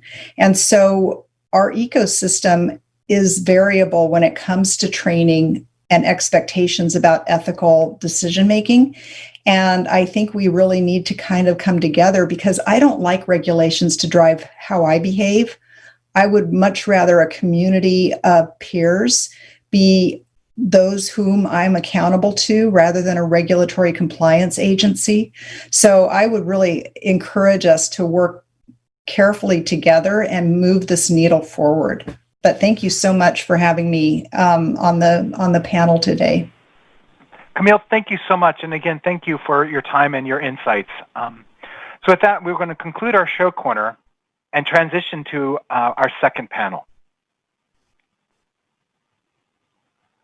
Once again, I want to thank everyone for joining. We're going to start our second panel, and I want to start by introducing the panelists. Once again, I'm Steve Orrin, the Federal CTO for Intel Corporation, and I'll be moderating the panel today. With us today, we'll have Chloe Autio, who is the AI Policy Lead for Intel Corp, Dr. Andrew Harding, who's a Senior Technology and Policy Advisor at the Center for Data Ethics and Innovation for the UK government, Dr. Jim Short, who is the Research Director and Lead Scientist and Co-Founder for the Center of Large-Scale Data Systems at San Diego Supercomputer Center, and Tamara Zubatiy, the CEO of VeriCrypt. So with that, I'd like to kick us off by stating some foundational things. And I guess any conversation around AI and ethics and how we put this together and start thinking about the future, I like to start with something from the past and something a little fun. So I'm going to read to you today Asimov's 3 rules and 3 laws for robots. A robot may not injure a human being or through inaction allow a human being to come to harm. A robot must obey the orders given it by human beings, except where such orders conflict with the first law. And a robot must protect its own existence as long and as such protection does not conflict with the first and second laws. So starting off with that, let's take a look at how do we ensure an ethical approach to the development and controls around artificial intelligence? How should we go about securing these systems and methods of embedding ethics throughout the life cycle, and pick up on some of the themes that we talked about in the first panel? And then I also want to hit on how we delve into the social and institutional approaches to ethical AI. So once again, I want to welcome all our panelists to the show. And let's kick things off with a discussion about how do we start to address bias in AI? And so with that, I'm going to start off with Dr. Short from the Supercomputer Center in San Diego. Tell us a little bit about how you would think about addressing bias in AI systems. Hi, Steve. Thank you, and hello to everyone again in the second session. So the question of bias is one that we address not just in AI, of course. We address it in a lot of different ways that we design systems. And we have different approaches in the development lifecycle, as we discussed in the first session, about how bias introduces itself at different elements in that lifecycle. So I tend to think of it as both an input problem. How do you develop a representative set? I thought Camille's points were well taken, which is that in the input side of it, which is in the design of systems, you have to have people that are related, that are intended and designed to look at it for the populations that they are designing those systems for. So one bias reduction strategy would be to populate your early stages of development with that kind of expertise and that kind of interaction. She spoke to a very important element in having students who were involved in designing some of the proof of concept involved in going out and looking at the age-at-home environments that were actually designing systems. I think that's one piece. The second piece, quickly, is that you have to look at it as an output measure. Chloe from Intel mentioned that topic in the first session, which is that you have to be very concerned with the elements of the social impact, which we think of as an exogenous variable. What are you doing internally, and then what happens when those systems are deployed? So my thought is how do you uncover bias? Well, you uncover bias by having an output variable which is as broadly diffused as possible, because the sources of bias in the output measure is determined by its application and the scope of that application. So you have to validate the process both internally in the development cycle and externally in its application. So, Chloe, let's talk a little about how you would see it from a potential policy perspective. Part of your role is to help write the policy for a large corporation of how it deals with AI. What are some of your thoughts around how you institutionalize ethical behaviors or removing bias in how AI is developed at a large-scale tech company? Thanks, Steve. Yeah, and I think a lot of it will go back to what we discussed in the prior panel. A lot of it, when we talk about policy, it sounds like writing things down or making processes, but really what that involves is getting people to come together to, form a community around doing the right thing. And so at a company, as you know, that can be really, really hard, particularly when at Intel, or not about doing the right thing, but, to form a community where these discussions can happen, particularly when you work at a company that employs over 100,000 people. How on earth are we going to institutionalize or operationalize, and kind of like what Camille said, the principles that we have, how can we do that in practice? And I think what really helps is having, really wide cast stakeholder buy-in. So communicating to the people that matter, leadership, executive leadership, external stakeholders, policymakers, the importance of having systems and processes like these in place to ensure that what we're building has checks, responsibility checks, impact assessments, documentation, anything having to do with accountability in place. And so at a company as big as Intel, one of the things we do is, like I said earlier in the previous panel, is create a stakeholder group of senior designers, engineers, researchers, social scientists, policy professionals like myself, and people from, business, corporate responsibility, get them together in a room and talk about, not only how do we develop these processes, but let's continue this dialogue and address projects and situations where they arise together, not just in silos as business, operations, supply chain over here, policy, legal. Everyone is working together to make sure that these issues are addressed and that we have both technical and process and policy solutions in place to help address bias. So that's a little bit of a taste of what we're doing at a company like Intel. Yeah, thank you, Chloe. And being on, also working at Intel, I'm on the receiving end of having to design to all those different checkpoints and statuses. I want to go to even a more macro level.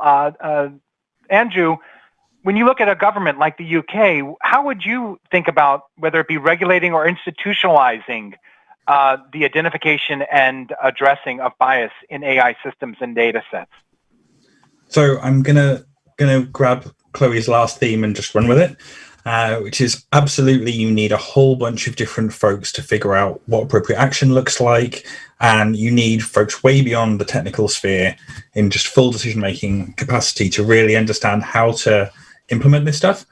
But there's a lot of uncertainty here with different companies and different actors. Not everybody has the capacity to be in the room where that discussion is happening, or even to have the expertise to utilize that information. So really clear guidance is needed to enable people to follow best practice when it comes to kind of bias. And that can come from regulation, it can come from policy, it can come from, as was mentioned previously, by kind of peer groups, but some kind of centralized norm, some kind of guide for what can be followed to have good action is necessary. Mostly, we see a situation at the moment where companies don't know how to approach institutional problems they might have previously. They don't necessarily know how to, provide legal compliance. They don't necessarily know how to address biases that they might have identified themselves and need to move forward on into the future. So if we can provide solid reports, solid guidance, solid regulation that allows people to know that if they follow sensible steps, they will be on the right side of not just legislation, but history, I guess, then it'll really help institutionalize these decisions in a really positive way. And it's got to be aimed at a broad spectrum of actors as well. It needs to be at the institutional level so that policymakers and decision makers in organizations and businesses can take those standards and norms and spin them into their organization. And it needs to have understandable repercussions for technical development so those teams know how to act. Thank you. So Tamara, as the other end of the spectrum of one who actually has to implement an AI system and identify bias in your own data sets and training, how have you looked at identifying potential bias in your training sets and implemented practices and procedures to key in on one of the last things Camille was talking about, going from principles into practice in your own organization to address the bias problem?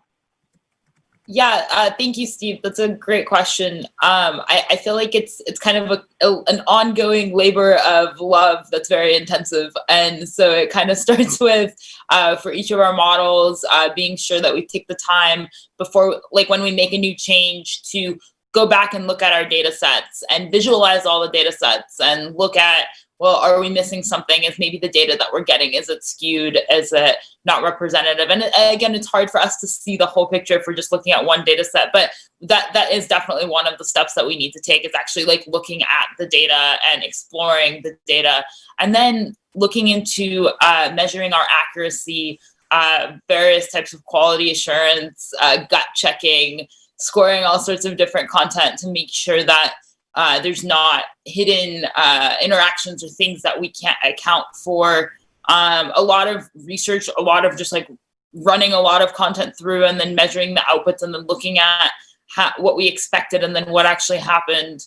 And so it really is at all of the phases. And then also kind of at the end, when it comes to deploying the content and deploying the models and giving them to people, it's when we're working with a new customer, we talk to them and we have to understand if if the way in which they want to use it is consistent with the way in which we want it to be used. Because at the end of the day, it's still on us, the way in which they use it. And so if we're doing our job right, then they can trust the outputs of our scores. But it's a really fine line that we walk, where if we let any bias into our models that we didn't intend to be there, then people can be really misled. So I feel like it's just kind of an ongoing process of validation and making sure that it's behaving as we expect. Indeed, indeed.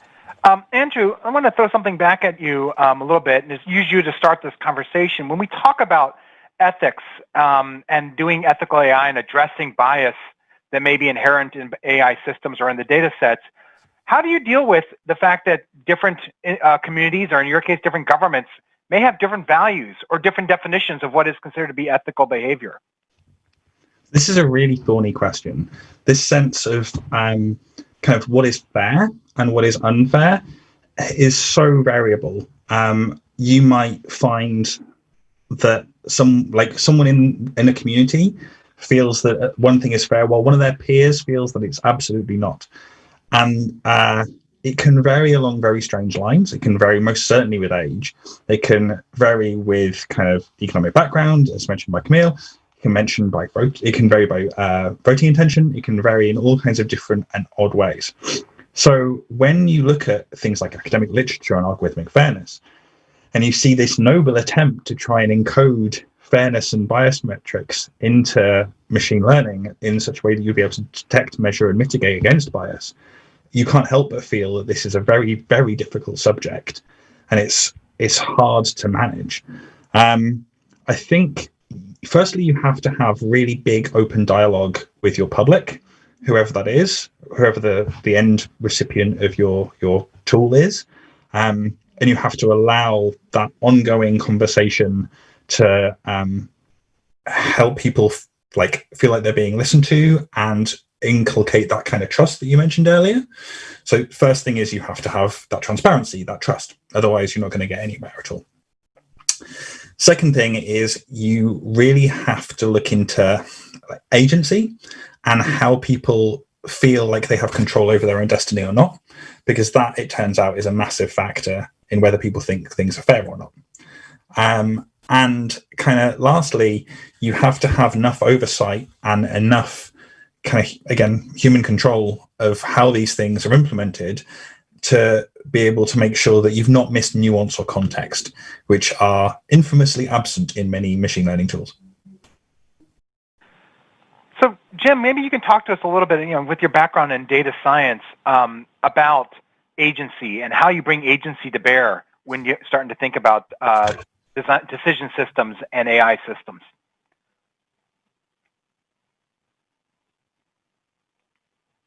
I think you're still on mute, Jim. Thanks, Steve. Sorry about that. We got this discussion started in the context of thinking about who participates in the process, both in an input and an output side. That's kind of where I start.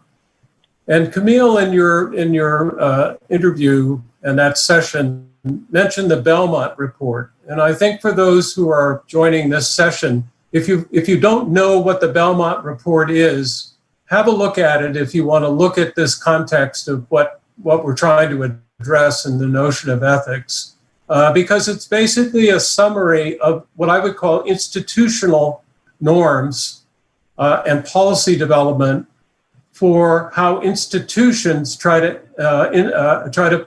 promulgate policies to control behavior.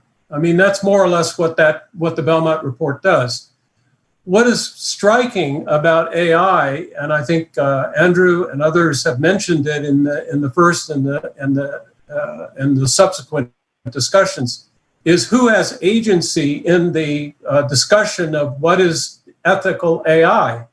And I would submit that we've discussed three different elements of that. We've discussed institutional control, which is the traditional health system. That's one. Corporations, of course, manage a good deal of the institutional control over a lot of data that we have.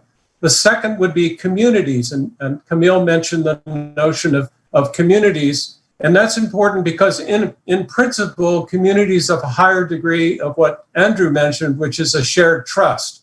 So you have a notion that people are aligned in a community. So a healthcare community with people with, for example, pre-existing conditions would be an example of the notion that you might have a more favorable notion if it was done correctly, if you worked very closely with that community.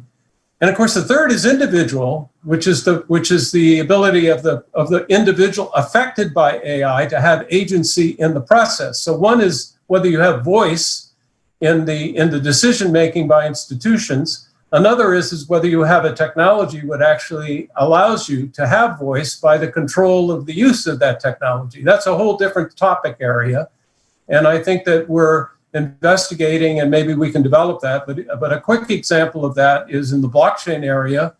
Part of the whole idea of blockchain is that individuals have some degree of access and permission structures to access information over the life cycle of that data. So there's various elements in this which I think come together with this notion of where bias exists, what technologies are in development to secure privacy and other related activities associated with that data over the lifetime of the data. Yeah, thank you, Jim. And I mean, there's a lot to unpack there that I think we can hit on here. Chloe, I want to start with you. And so as we look at taking a dive deeper into how do we, from a corporate level or from a group level, start to institutionalize the necessary transparency so that you can give agency to the constituents and agency to the developers who are working with it. What would be some of your thoughts, just to sort of pick up on the themes we ended the last panel on, around implementing those practices throughout the AI lifecycle and supply chain around transparency? So I think it really involves a lot of the things that Andrew said about trust and community building, and those I think the effects of those two issues are they maintain whether you're working as part of a policy team, as part of an engineering team, within a government, as part of a community who is trying to adopt a new technology, as exampled by Camille's discussion. But one of the things I think that, organizations can do is communicate very clearly from the top why decisions are made. And different organizations obviously have different policies when it comes to sharing information. There are a lot of legal risks involved. There are a lot of different communities and stakeholders involved that sometimes don't necessitate the sharing and facilitation sharing of certain information. But I think when it comes to understanding why and how decisions are made, organizations must take it upon themselves to share a lot of that, whether it's with employees or with users, with customers. One thing that we do at Intel in terms of responsible AI is, as I said earlier, it's very similar, I think, from an Intel process point of view as the explainability stuff. But, sharing, documenting, being very intentional about the way decisions are made and who is making those decisions, and ensuring to communicate that, I think, is a really important element of transparency, at least from an organizational point of view. I can't speak to how that works in the government or within civil society or other organizations, but I think at Intel, and particularly an extremely nebulous organization like Intel, where there's hundreds of thousands of people working there, having a really clear sense of responsibility for AI, responsible AI, principles, and a way to communicate how those principles are being adopted and operationalized is a critical part of transparency, because from the top to the bottom, people then can understand what their role is in that responsibility and what they can do to enact that role. Yeah, thank you. In our prior panel, we talked about these sort of two different concepts of transparent AI and transparency in that life cycle and supply chain, and explainable AI, and being able to ascertain how the AI came up with the answers it did. Tamara, in your business, which is relying on AI to give answers to your customers and to the people that rely on you, how have you dealt with the challenge of getting to explainable AI or being able to convince them that that when you identified bias, that it was correct, and that was in fact a biased out set of news feeds from your experience? Yeah, I feel like reports and case studies have been the most effective way that we can kind of communicate to our users at this point, since we don't have that user experience with the visually explainable AI kind of built out yet. So the most convincing thing that we can do for people is giving them scoring content that they're familiar with before, that maybe they have thoughts about, and then once they see the score, they can kind of interpret it into their thoughts. So to provide an example, we worked with a local San Diego investigative news reporting organization, and we kind of took in their entire RSS feed blind. And then in our outputs, we were able to see majority of their content was over on the side of being very objective, much more objective actually than most of the content that we had ever scored, which was really cool. But then we saw this spike, and it was all of the editorials that they had ever written. And it was every single editorial was in that little spike. And so for them, that was really convincing, because at first they were kind of shocked. They were like, what? We have all of this content that is so biased. And then when they dug into it, they were able to follow why all of those pieces of content were marked biased. They clearly had that editorial kind of leaning. And so I feel like at the moment that providing people with those reports and those case studies is a really effective way of showing it to them. But at the same time, that method in itself creates biases, because people are already biased about the content that they're presenting or the content that they are getting the feedback about.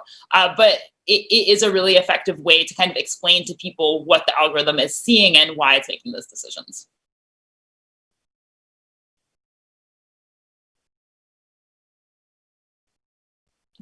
I think you're muted, Steve. I'm muted again. Okay, sorry about that. Jim, maybe we can take the conversation back to something you're talking about when you talk about agency and look at the communities themselves. We have seen examples, we talked about them in the last panel, of where AI has gone horribly wrong or have done, started surveilling people that weren't really interested in that and wanted to opt out. Can you talk a little bit about some of the individual resistance to bad or potentially gray uses of AI? What are some examples you have? And then I want to open it up to the overall panel, because I think it's important for people to know that we're not all beholden to what the institutions or the governments decide to do, that we all have agency here as well. So Jim, I'd like you to kick us off, and then I'm going to sort of do a round robin on how we individually can influence or resist bad uses of AI. Well, let me, so I'm at a supercomputer center that does a lot of sponsored research in areas of technology. And we do a lot of work in the area of scientific data collection, and a lot of it nowadays is in healthcare. So let me just roll up quickly, in view of time, an example. So one of the concerns about the lack of private control of where your healthcare data goes, we're seeing now well illustrated in the difficulties of getting people to participate in COVID trials. And the issue there is because people are not sure what's going to happen to their data once it's entered into the COVID system. So from a science point of view, there is a tremendous cost to not being transparent, and a presumption of bias, which is an institutional bias, with populations that are resistant to the idea that they trust the institution to properly handle that data over the scientific investigation process. This becomes a fairly dramatic problem, because in principle, we have 40 or 50 years of regulations on HIPAA, et cetera, et cetera. It's one of the most regulated areas. So in principle, we're starting from the proposition that this is supposed to be one of the most trusted areas. Well, we're finding that, in fact, in many populations that need to be represented in the COVID vaccine trial data, and we're one of those areas at UC San Diego, and we're reading reports that in the UC San Diego system, they're having difficulty signing up populations that are necessary to validate the effectiveness of a vaccine treatment. So this is, I think, a dramatic example illustrated by the difficulties today of where lack of transparency lack of explainability can directly affect the progress and the advancement of an effective vaccine treatment. So, Tamara, what are some examples that you've seen of individuals resisting the bad AI, whether they be things like going off the grid or opting out, or in some more malicious cases, data poisoning? Can you talk a little bit about some of those kinds of attacks or methodologies that individuals can employ to help, at least for their perspective, get agency back when it's been taken from them? Yeah, absolutely. I feel like there's all sorts of different things that people do. We're kind of in a privacy paradox where some people might claim that they have certain requirements or like beliefs about what they need for their privacy, but then their behavior doesn't really match them. But we do find people that are staying true to their values and their behavior, and they, for example, might use a different web browser, not Google, but maybe DuckDuckGo or some other alternative. Or they might use blockers that block their metadata when they're interacting with the internet, so that different companies or advertisers can't get their get access to that metadata. But if you consider like the AI ecosystem that we're all embedded in, it's really hard to avoid using these tools of convenience, and it's hard to not trade our privacy for convenience. But another good example that I can think of was like an alternative to Tile for geolocation. It was a San Diego company called XYO. And they were basically making a blockchain version of the Tile system. So you didn't have to have all of your data centralized with Tile. It was really like a decentralized application, and based on other people's tiles, that's how the network was formed. Or not tiles, sorry, they had their own beacons. They were like these cute little, very similar to Tile type of things. But it really, the main point is that you basically have to actively resist. If you just continue passively living your life, you're just falling, you are a material, you are raw data that people are exploiting. Unless you actively choose to not be exploitable and defend yourself in various ways, then kind of your data is up for grabs and people are making money off of it. Thank you. So, Andrew, what are some of your thoughts on individual resistance to bad or gray uses of AI? So I think there's lots of opportunity for people to have pretty passive, pretty light resistance to a lot of these processes. And folks are going to, as long as the benefit that they gain from being part of that system is not clear or is not proportionate to what is being asked of them.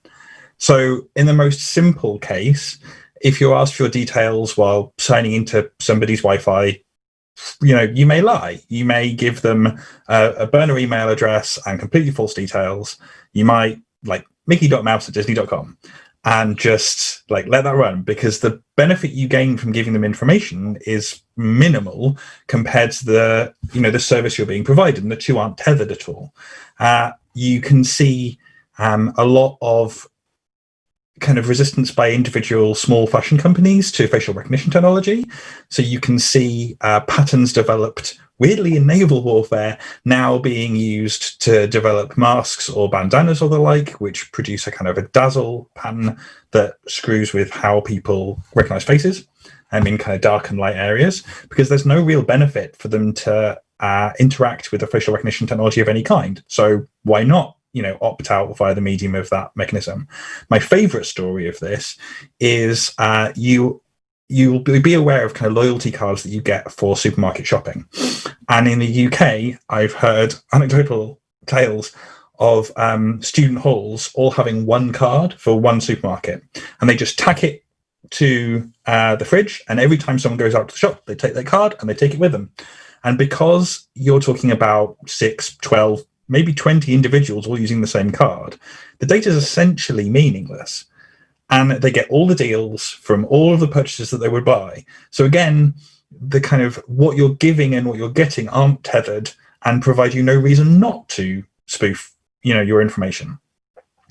There's a really interesting kind of side subject on this, which is that on the internet, you are usually only displaying one part of yourself at any given time, and it's taken as being absolute or total.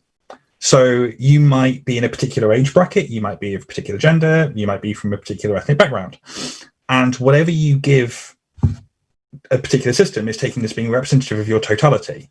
Whereas in real life, you may at times act quite younger than your age or older than your age. You may have traits that would normally come from your educational background or the fact you were born overseas or however it works. But that whole process is totally opaque when it comes to information systems that track or follow.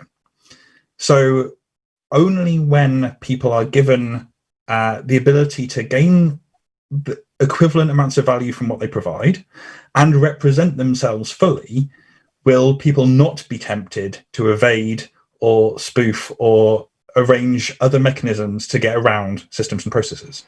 And if you're in governance, whether that's national or corporate, it behooves you to be transparent, direct, and just nice about what you want to give. Thank you for that. Chloe, you mentioned earlier that when you were talking about how Intel has looking at ethical AI, that they set up a body to help guide the overall organization. So if you're thinking about some of the input you would have into that body as far as how to define what are ethical uses of AI versus what are ethical controls that can be put into AIs, and those are two really very different conversations.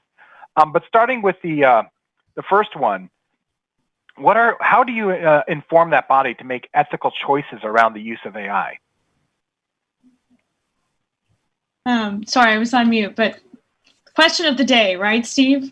Yeah, full disclosure, I'm on that body. I helped create that body. So hopefully what answer I provide here is useful to the body and has been useful in the past. But, I think it's a lot of what we've all been talking about here. First of all, I think being honest and transparent about the fact that there is a problem.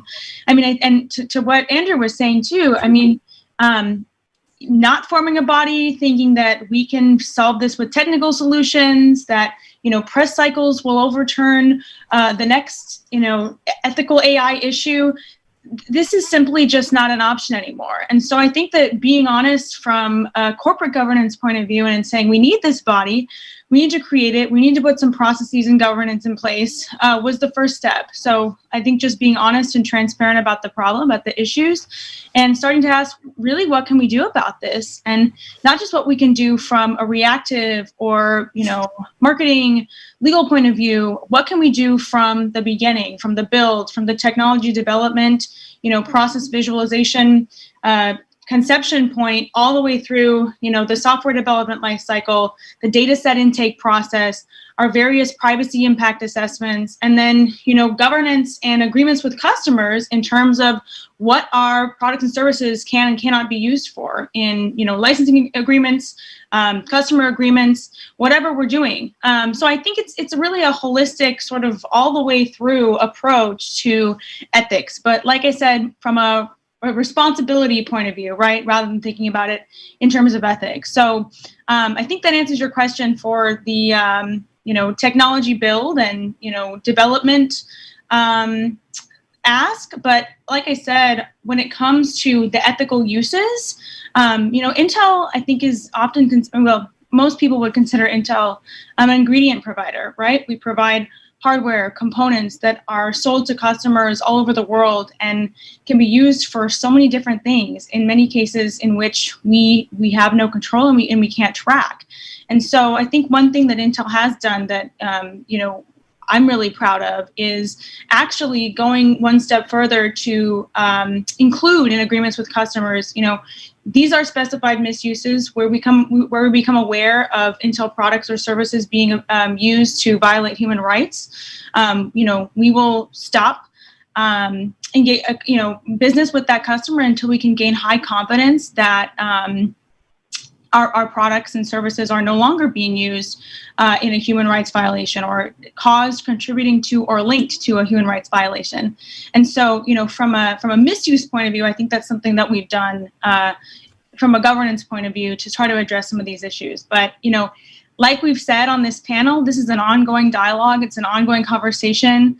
I think the technology and ecosystem has become so complex and just diversified, that it's really hard to tackle these issues with just corporate accountability and just corporate governance. And so, I think one other thing that hopefully Andrew and others on the panel will talk about as well is legislation, and the reality that we, I think, do need some we have emerging regulation in Europe, but in the US and I think all over the world, some more emerging governance mechanisms in privacy, data, and technology misuse and the ways that technology can be used. So, yeah.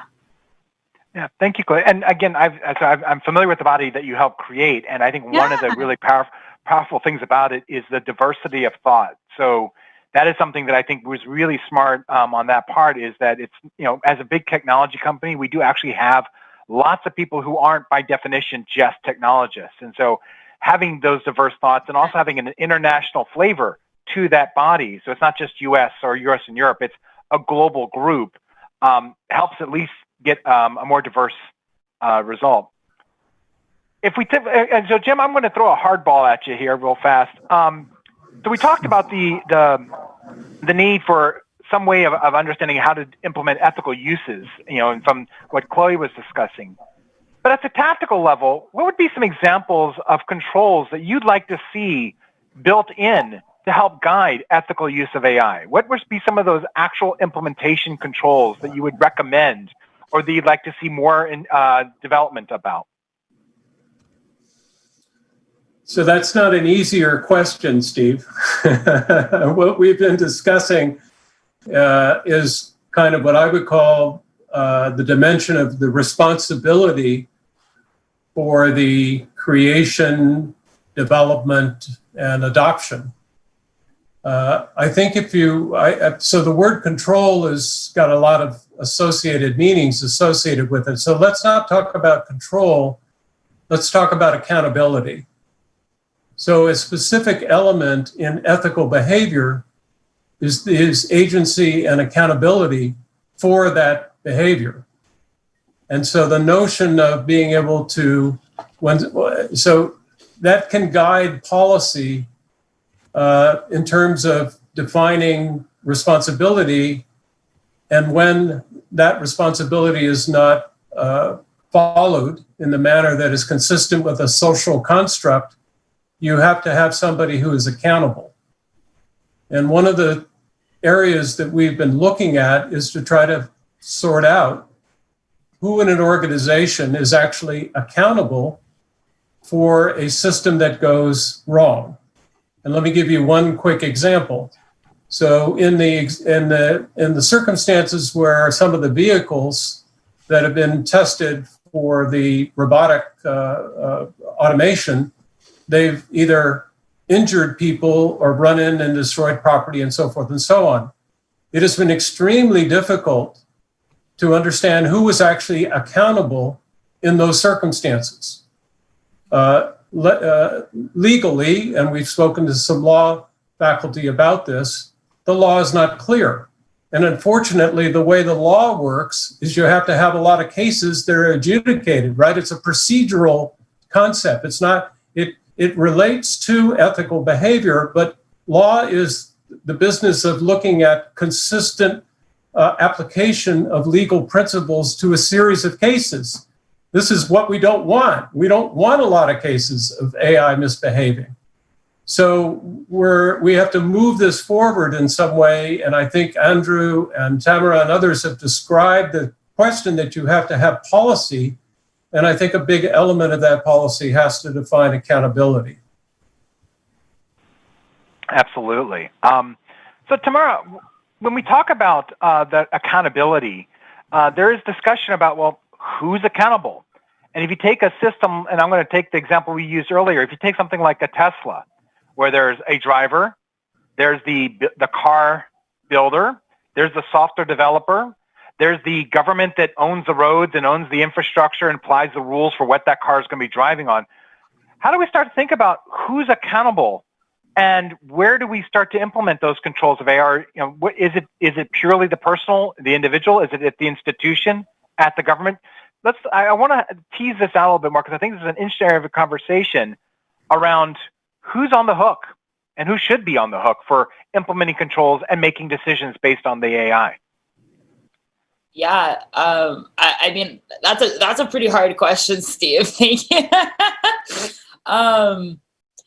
Yeah, I feel like it really depends, but I do feel like it's important to have accountability throughout the whole chain, to make sure that, like, at the end of the day, even if a faulty technology was created, or even if a technology was created that was good, but maybe there was one like bug or something that caused this to happen. It's like, do you sue the developer because the developer left a bug in the code?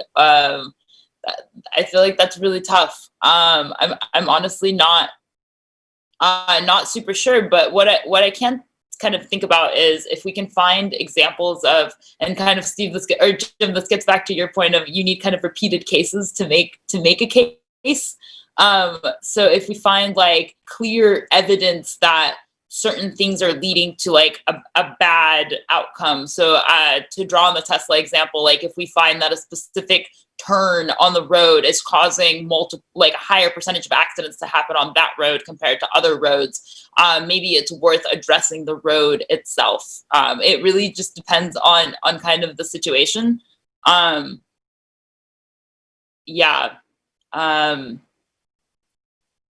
That's pretty tough. Yeah.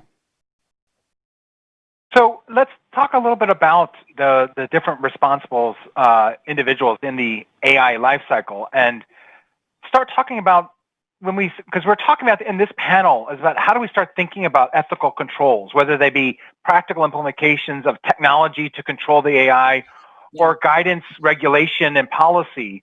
I think the key thing we sort of dancing around here is that it's going to take an ecosystem. It's going to take a community, both the ones that are the receiving end of the AI, the developers of the AI, the deployers of the AI, and the governing bodies upon which they live in.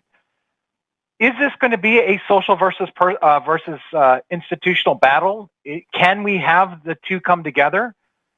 Andrew, in your work with the UK government, how have you seen the government engage the community in some of these challenging questions around what is considered to be ethical controls or ethical uses? What is the balance that the UK government, or at least how you would think the UK would look at balancing individual versus institutional need? So we're in a good position in some regards, in that we don't necessarily need much new legislation. And I agree with some comments earlier that case law is not necessarily the best way to implement things. You want policy that is clear, concise, and that is easily enactable, not for individual courts to decide on new things, preferably. Although obviously case law is a phenomenal resource and is very useful, ideally you want to solve problems before you get to that. Our regulatory landscape and our policy landscape is generally very broad, takes into account a large amount of input at each step, and we have some pretty great legislation. I can't speak to US legislation very much, but I can a bit to the UK, where we've got the Equality Act, we've got Human Rights Act, we've got Data Protection Act, and ways that kind of GDPR is written into UK legislation, which all kind of together produce something that's actually pretty reliable under most circumstances for how we enact AI and like different kinds of algorithmic decision making. The problem is that much of that legislation and much of that policy has to deal with new forms of technology or new forms of, say, discrimination.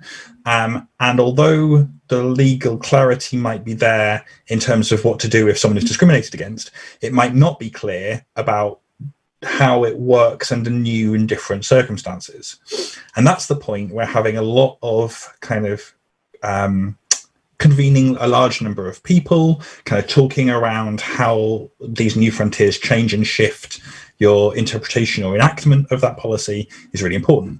And I'm really pleased to be able to say that one of my centre's core functions is convening a large number of voices to get good information and good advice around how these things change and how things should be implemented in the future. So we have independent legal counsel, we talk to developers, we talk to various companies in this space, we have kind of public listening exercises, and obviously we're an independent advisory board, so we're not beholden to government directly, but when we make recommendations, they do respond to us, and it allows us to approach conversations in ways that maybe other bodies in government might not be able to. So definitely we see that kind of regulation and regulators are key to this whole deal.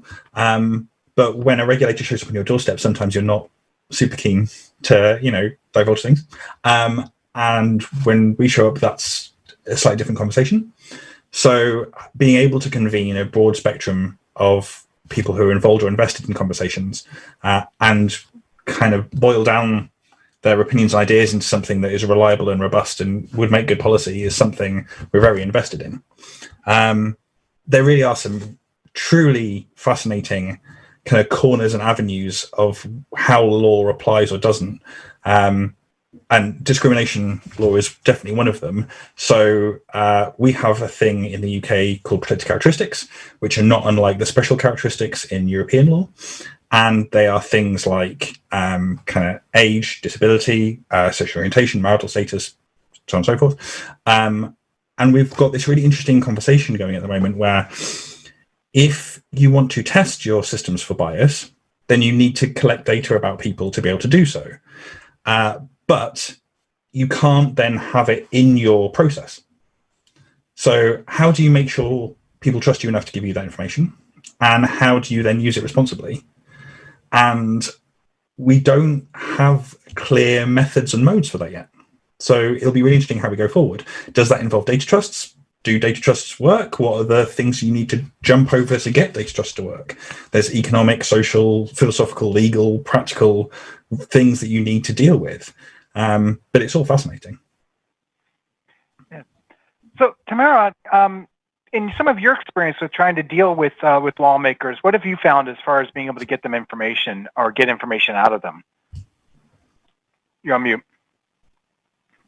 One of the things that we're doing right now is trying to kind of see if we can see any effects, like if people continuously produce biased news, what effects does that have on society or the economy or whatever. So as an example, if we look at biased headlines, we're doing some work right now with Bloomberg where we're looking at how causation bias in news headlines might drive stock prices. And if they do, and if that is demonstrated, and it's more than just a correlation, and it is something that is a meaningful and informative piece of information, how can we develop policies that will make it not okay for people to write such misleading headlines that might lead to manipulating the economy? And like, if you think about it, anytime Elon Musk tweets, it's like a joke. Like the whole world, like the markets move and things happen, and it's really crazy. But even if we had all of this information, who would we give it to make a policy that would change? Like, we don't have the systems in place that accept the data and accept the information from the private companies that then can be put into those rooms where the people actually decide on the law. So if we have lawmakers that are so disconnected from the technology space that they don't know, like Andrew, we don't have a U in for all of the different subfields of AI that people are building for. So it's really hard to communicate the insights that we are getting out in the real world back to the lawmakers so that they can make laws that can act based on those insights. So it's like we need a cert just for AI. I wanted to get to a point that was made earlier in both Andrew and Chloe's comments and really get to a challenge, which is if we're going to start to implement and require ethics in the way we build and design AI and identify bias, I think we have to go to the beginning, which is how do we educate this current and next generation of students and developers and data scientists and AI architects? How would be the best way to educate them on ethics, on ethical controls, on proper use of AI? And so I'm going to pick on my university professor first, but I'm going to bounce this to everyone because I think this point is key. The workforce is where we got to start, because if they're not involved, they're ultimately the ones that are building those systems. So Jim, from a university's perspective, again, in the broader sense, how would you educate the next generation workforce on ethical AI and ethical controls? So the question has a couple of parts, but in view of time and having everyone comment on this, the path is not well established right now. Basically, you basically have an issue of how you take a technical field and you socialize that field with other discipline knowledge that people will respect and incorporate in how they behave. And that notion is not one that we have done a lot of work with at the university. We've attempted to develop those type of things. We have curriculum development, but we're at an early stage in this, and I think I'm hoping that the panelists will agree. If you look at where the university funding is going, it is going to essentially cross-disciplinary type of activities. There's some large funding, more is needed. If you look at some of the traditional vehicles for how these things are funded, I'm in an organization that has a lot of government funding that funds AI activities. Is that funding multidisciplinary? It is not. The question then becomes, how do you build that into the mechanisms for training?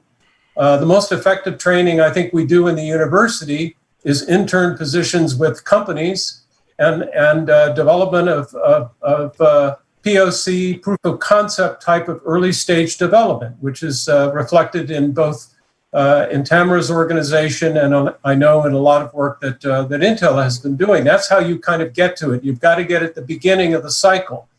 So where would I put my colleagues at their intention to do that? I would place their interest very high. How responsive is the institutional system for crediting that work and valuing it in the academic context? I would say we have a ways to go. So Chloe, at a corporate level, implementing policies for how our developers use and build AIs, what are some of the techniques that you've done in order, or have you seen Intel do, and I know some of them from being on the receiving end of them, to help engender ethical AI use and development?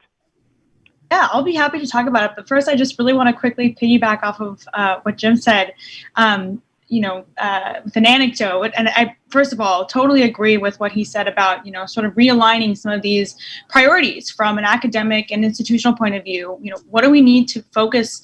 What do we need to have our future designers and computer scientists, data scientists thinking about?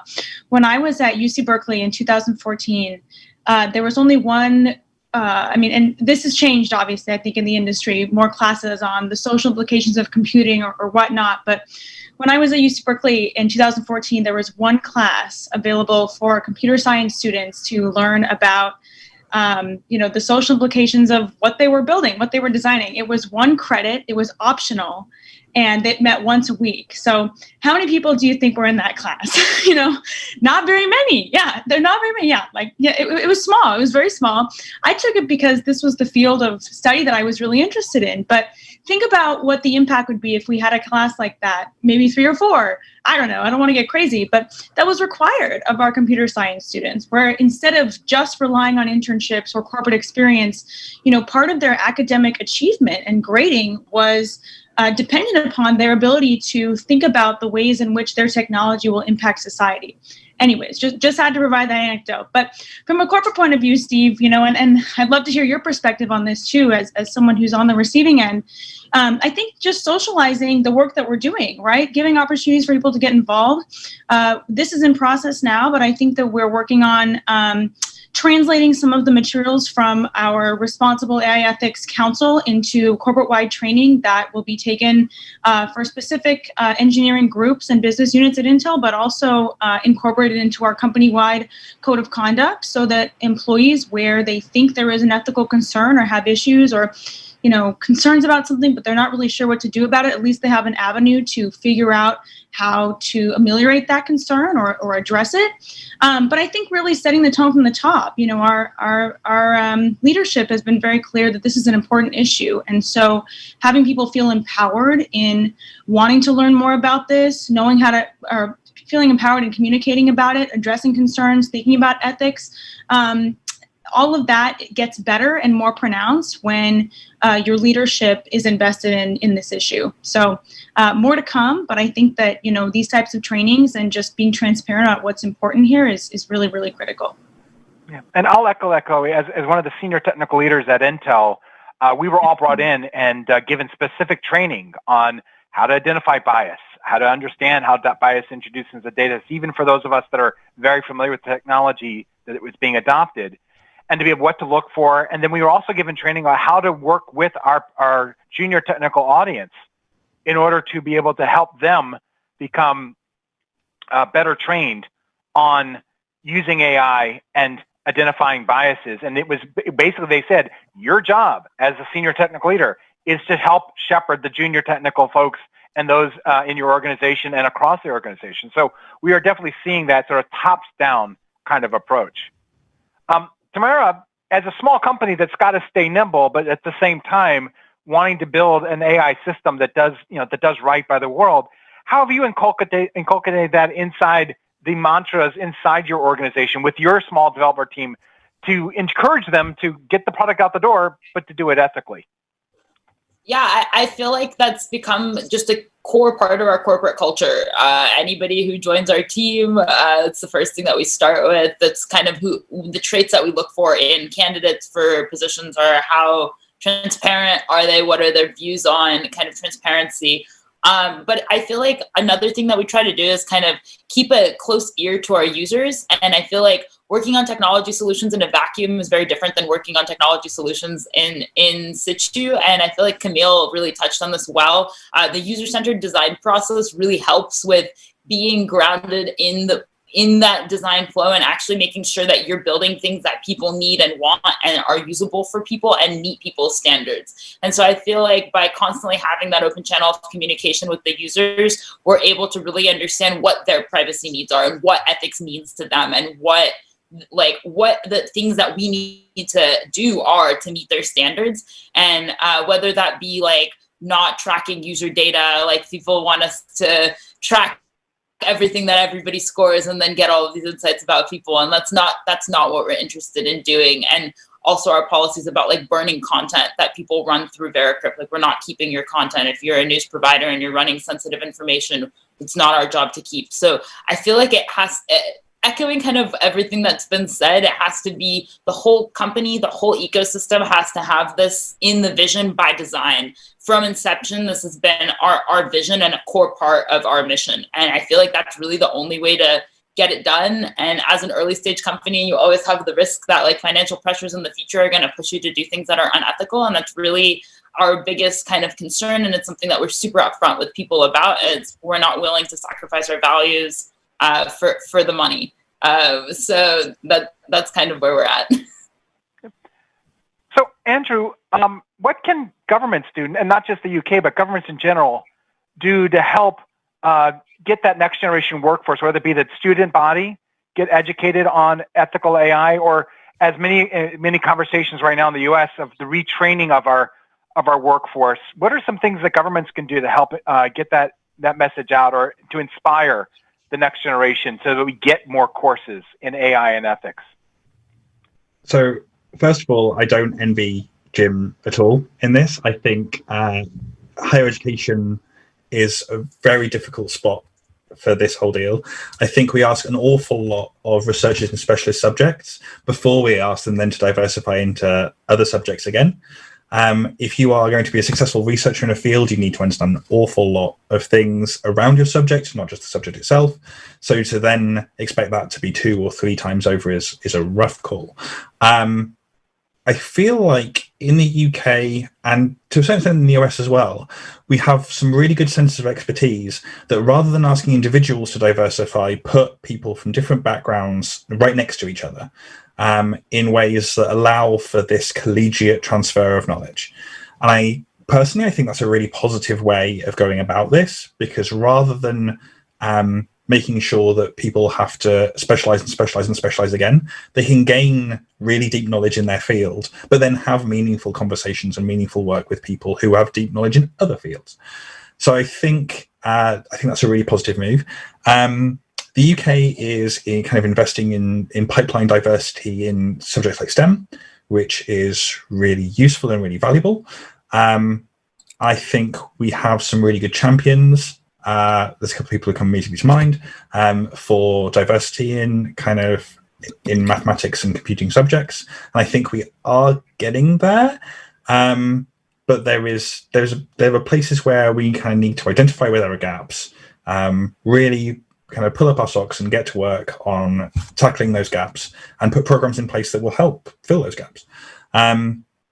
So yeah, I'm aware we're maybe a bit short on time, but short version, put smart people together with other smart people from different backgrounds and make sure that smart people can get the information they need to do good business in good fields.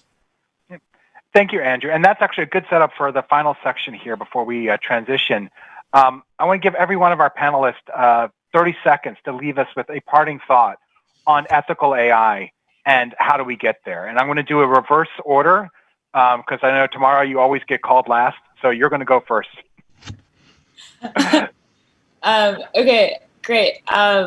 Just like parting words, take action. Don't just sit by and let what's happening happen. You have choices, you have tools, and people like me, but there's also people all over the world that are building tools for you to improve the way in which you relate to this ever increasing AI information system. So use the tools that you have and just stay open-minded, kind of as you go through it. Yeah. Other than that, if you're trying to read the news and be informed by it, check out VeriCrypt to see how biased it is before you make decisions that might affect your life or your emotional state. Thank you. Jim? Thank you so much for having me. Hey, my pleasure. Thank you. So I'd like to echo a couple of the comments that have been made. I think when we reflect on this, I think the solution or the process that we have to have for AI is people. I don't think it's technology. And I think that we've talked about basically the human dimension here being the critical one. There's lots of technologies. There's going to be lots more technologies that are developed. The question becomes, to me, the question of who has agency and how those policies are directed. And I think the question then becomes, from where I sit and from where the colleagues that I speak with about this, we have to do a few very simple things. One, we definitely have to instruct ourselves. We are not ready. We need to know more. Two, we need to work with industry because the advancing knowledge curve in this area is in the industry. This is reflective of many technologies now. Industry is the one that's kind of bringing this together and advancing it. And three, echoing Andrew's comments, we have to work with government because government is in the is trying to identify the concept, and it differs by different traditions and the governmental authority, but we have to define what the public interest is here. And we have to define what the social construction is and what the social contract is. So I think those are the things that I'm trying to affect in my own institution. But I think everybody, including everybody listening to this program, who feels that these technologies are things they're directly concerned with, have to find agency in this discussion. And we're at an early stage. Thank you, Jim. Andrew, what are some of your parting thoughts? It's a big ask, isn't it? So I'd firstly echo, like Tamara, get involved. I'd echo Jim, like find ways to express your agency. But I'd add one thing on top of that, which is like this is the time, like the moment is now. And the reason for that is because we are very busy encoding a lot of ways we want the world to look like into systems that are, if not immutable, then certainly harder to change and have less nuance and have less context. And before we do that, we need to reflect on our practices and we need to identify biases that already exist. And we need to resolve not to carry them forward into those new systems. So before we even get to the AI bit of this argument, this conversation, we need to inspect the ethical part. We need to look at where our systems are racist or misogynistic, and do our best to identify the reasons for that, kind of address them as we can, and only then encode those decisions into systems going forward. If we can't do that, we're going to have to do it later. And Steve, as you said, it's much harder to do it after the fact than it was in the first place. So my leaving thought is the time is now. Thank you. And Chloe, since you're at the beginning of the alphabet, you get to go last. What are your parting thoughts? Well, that's a flip from the rest of my life, where I usually go first, especially in American public school. So, parting thoughts. I mean, I think I would like to echo what everyone said, but I think particularly something that I think Jim said in the chat, which was about accountability. We need to put in mechanisms to determine accountability now, right, for the future. And that needs to be iterated and worked out during the process, not at the end when there's a problem and we go, who's to blame, or how do we get remedy for this? How do we remedy this situation? And I think, the best way to address that is, like everyone has said, get involved, use your voice. I mean, I think we're in such a moment right now in the world. Camille talked a little bit about healthcare and the pandemic and how that's affected our lives. But I think, this is universal, or the lives of elderly people. But, this has dramatically changed all of our lives and the ways in which we interact with and trust technology. And I think that because of this global pandemic, we're really at a moment in which, things have happened so quickly. We've adopted new technology so fast. Here we are doing this panel online, and I don't know about y'all, but this is maybe the third or fourth Zoom webinar, work thing I've done in the last 24 hours just because of yesterday too, right? Everything is online now and being communicated digitally. And so now is the moment that we need to really think about, are we okay with the way that this is changing our lives, and what can we do about it? So I would just offer that up as well. And, like Tamara said, everyone has a voice, whether you're a part of, a company, a union, somebody who wants to get off Google or stop using Facebook, whatever it is, you have choices in your life and you do have agency. And I think, now is the moment to find out creative ways to exercise it. So once again, Steve, thank you so much. Thanks for your contributions throughout the entire session, and honestly for organizing all of this, all of these panelists and bringing us together. It's really been fun. Thank you very much, Chloe. And I want to thank all of our panelists, Chloe Autio from Intel Corporation, Dr. Andrew Harding from the Center of Data Ethics and Innovation for the UK Government, Dr. Jim Short from UCSD's San Diego Supercomputer Center, and Tamara Zubatiy from VeriCrypt. Thank you all for a fascinating show and for a fascinating panel discussion. And with that, I'd like to turn it back over to Karen and wish you all a good day. Well, I'm just going to continue thanking people and start with Steve, because no one's thanked you yet for putting, or I haven't thanked you yet for putting together these amazing panels, and really one of the best discussions of AI that I've heard in quite a while, and really hit a lot of different areas of it. And I've mentioned this before on this show, but I also did undergrad at MIT, and at graduation I remember some people coming around and asking engineers who were graduating to sign a pledge saying, I think it might have been as simple as, I won't build weapons. I'm not going to work on weapons. But I like to, I've literally looked for this pledge to see, certainly nobody has held me to it. I can't find any evidence of it online. For all I know, it might have been, 10 people just walking around. But I remember it actually pretty often. And the way that it is lodged in my memory is as more of I will think about the ethical implications of the work I do and its actual effect on society. And it's really lovely to see so many people in this field where, whenever you get into a discussion of AI, you start to worry that all your engineer friends who are building amazing things are going to be the bad guys in someone else's story.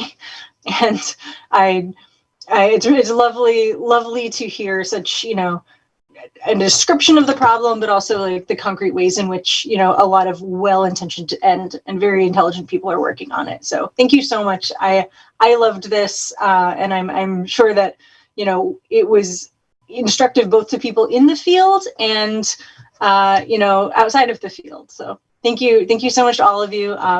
And with that, this was the AI and Ethics episode of Essence of Wonder, with and sometimes without Gadi Evron. And you're all invited to hang around on Zoom, all the panelists, to chat with us afterward for a few minutes if you like. With that, thank you very much.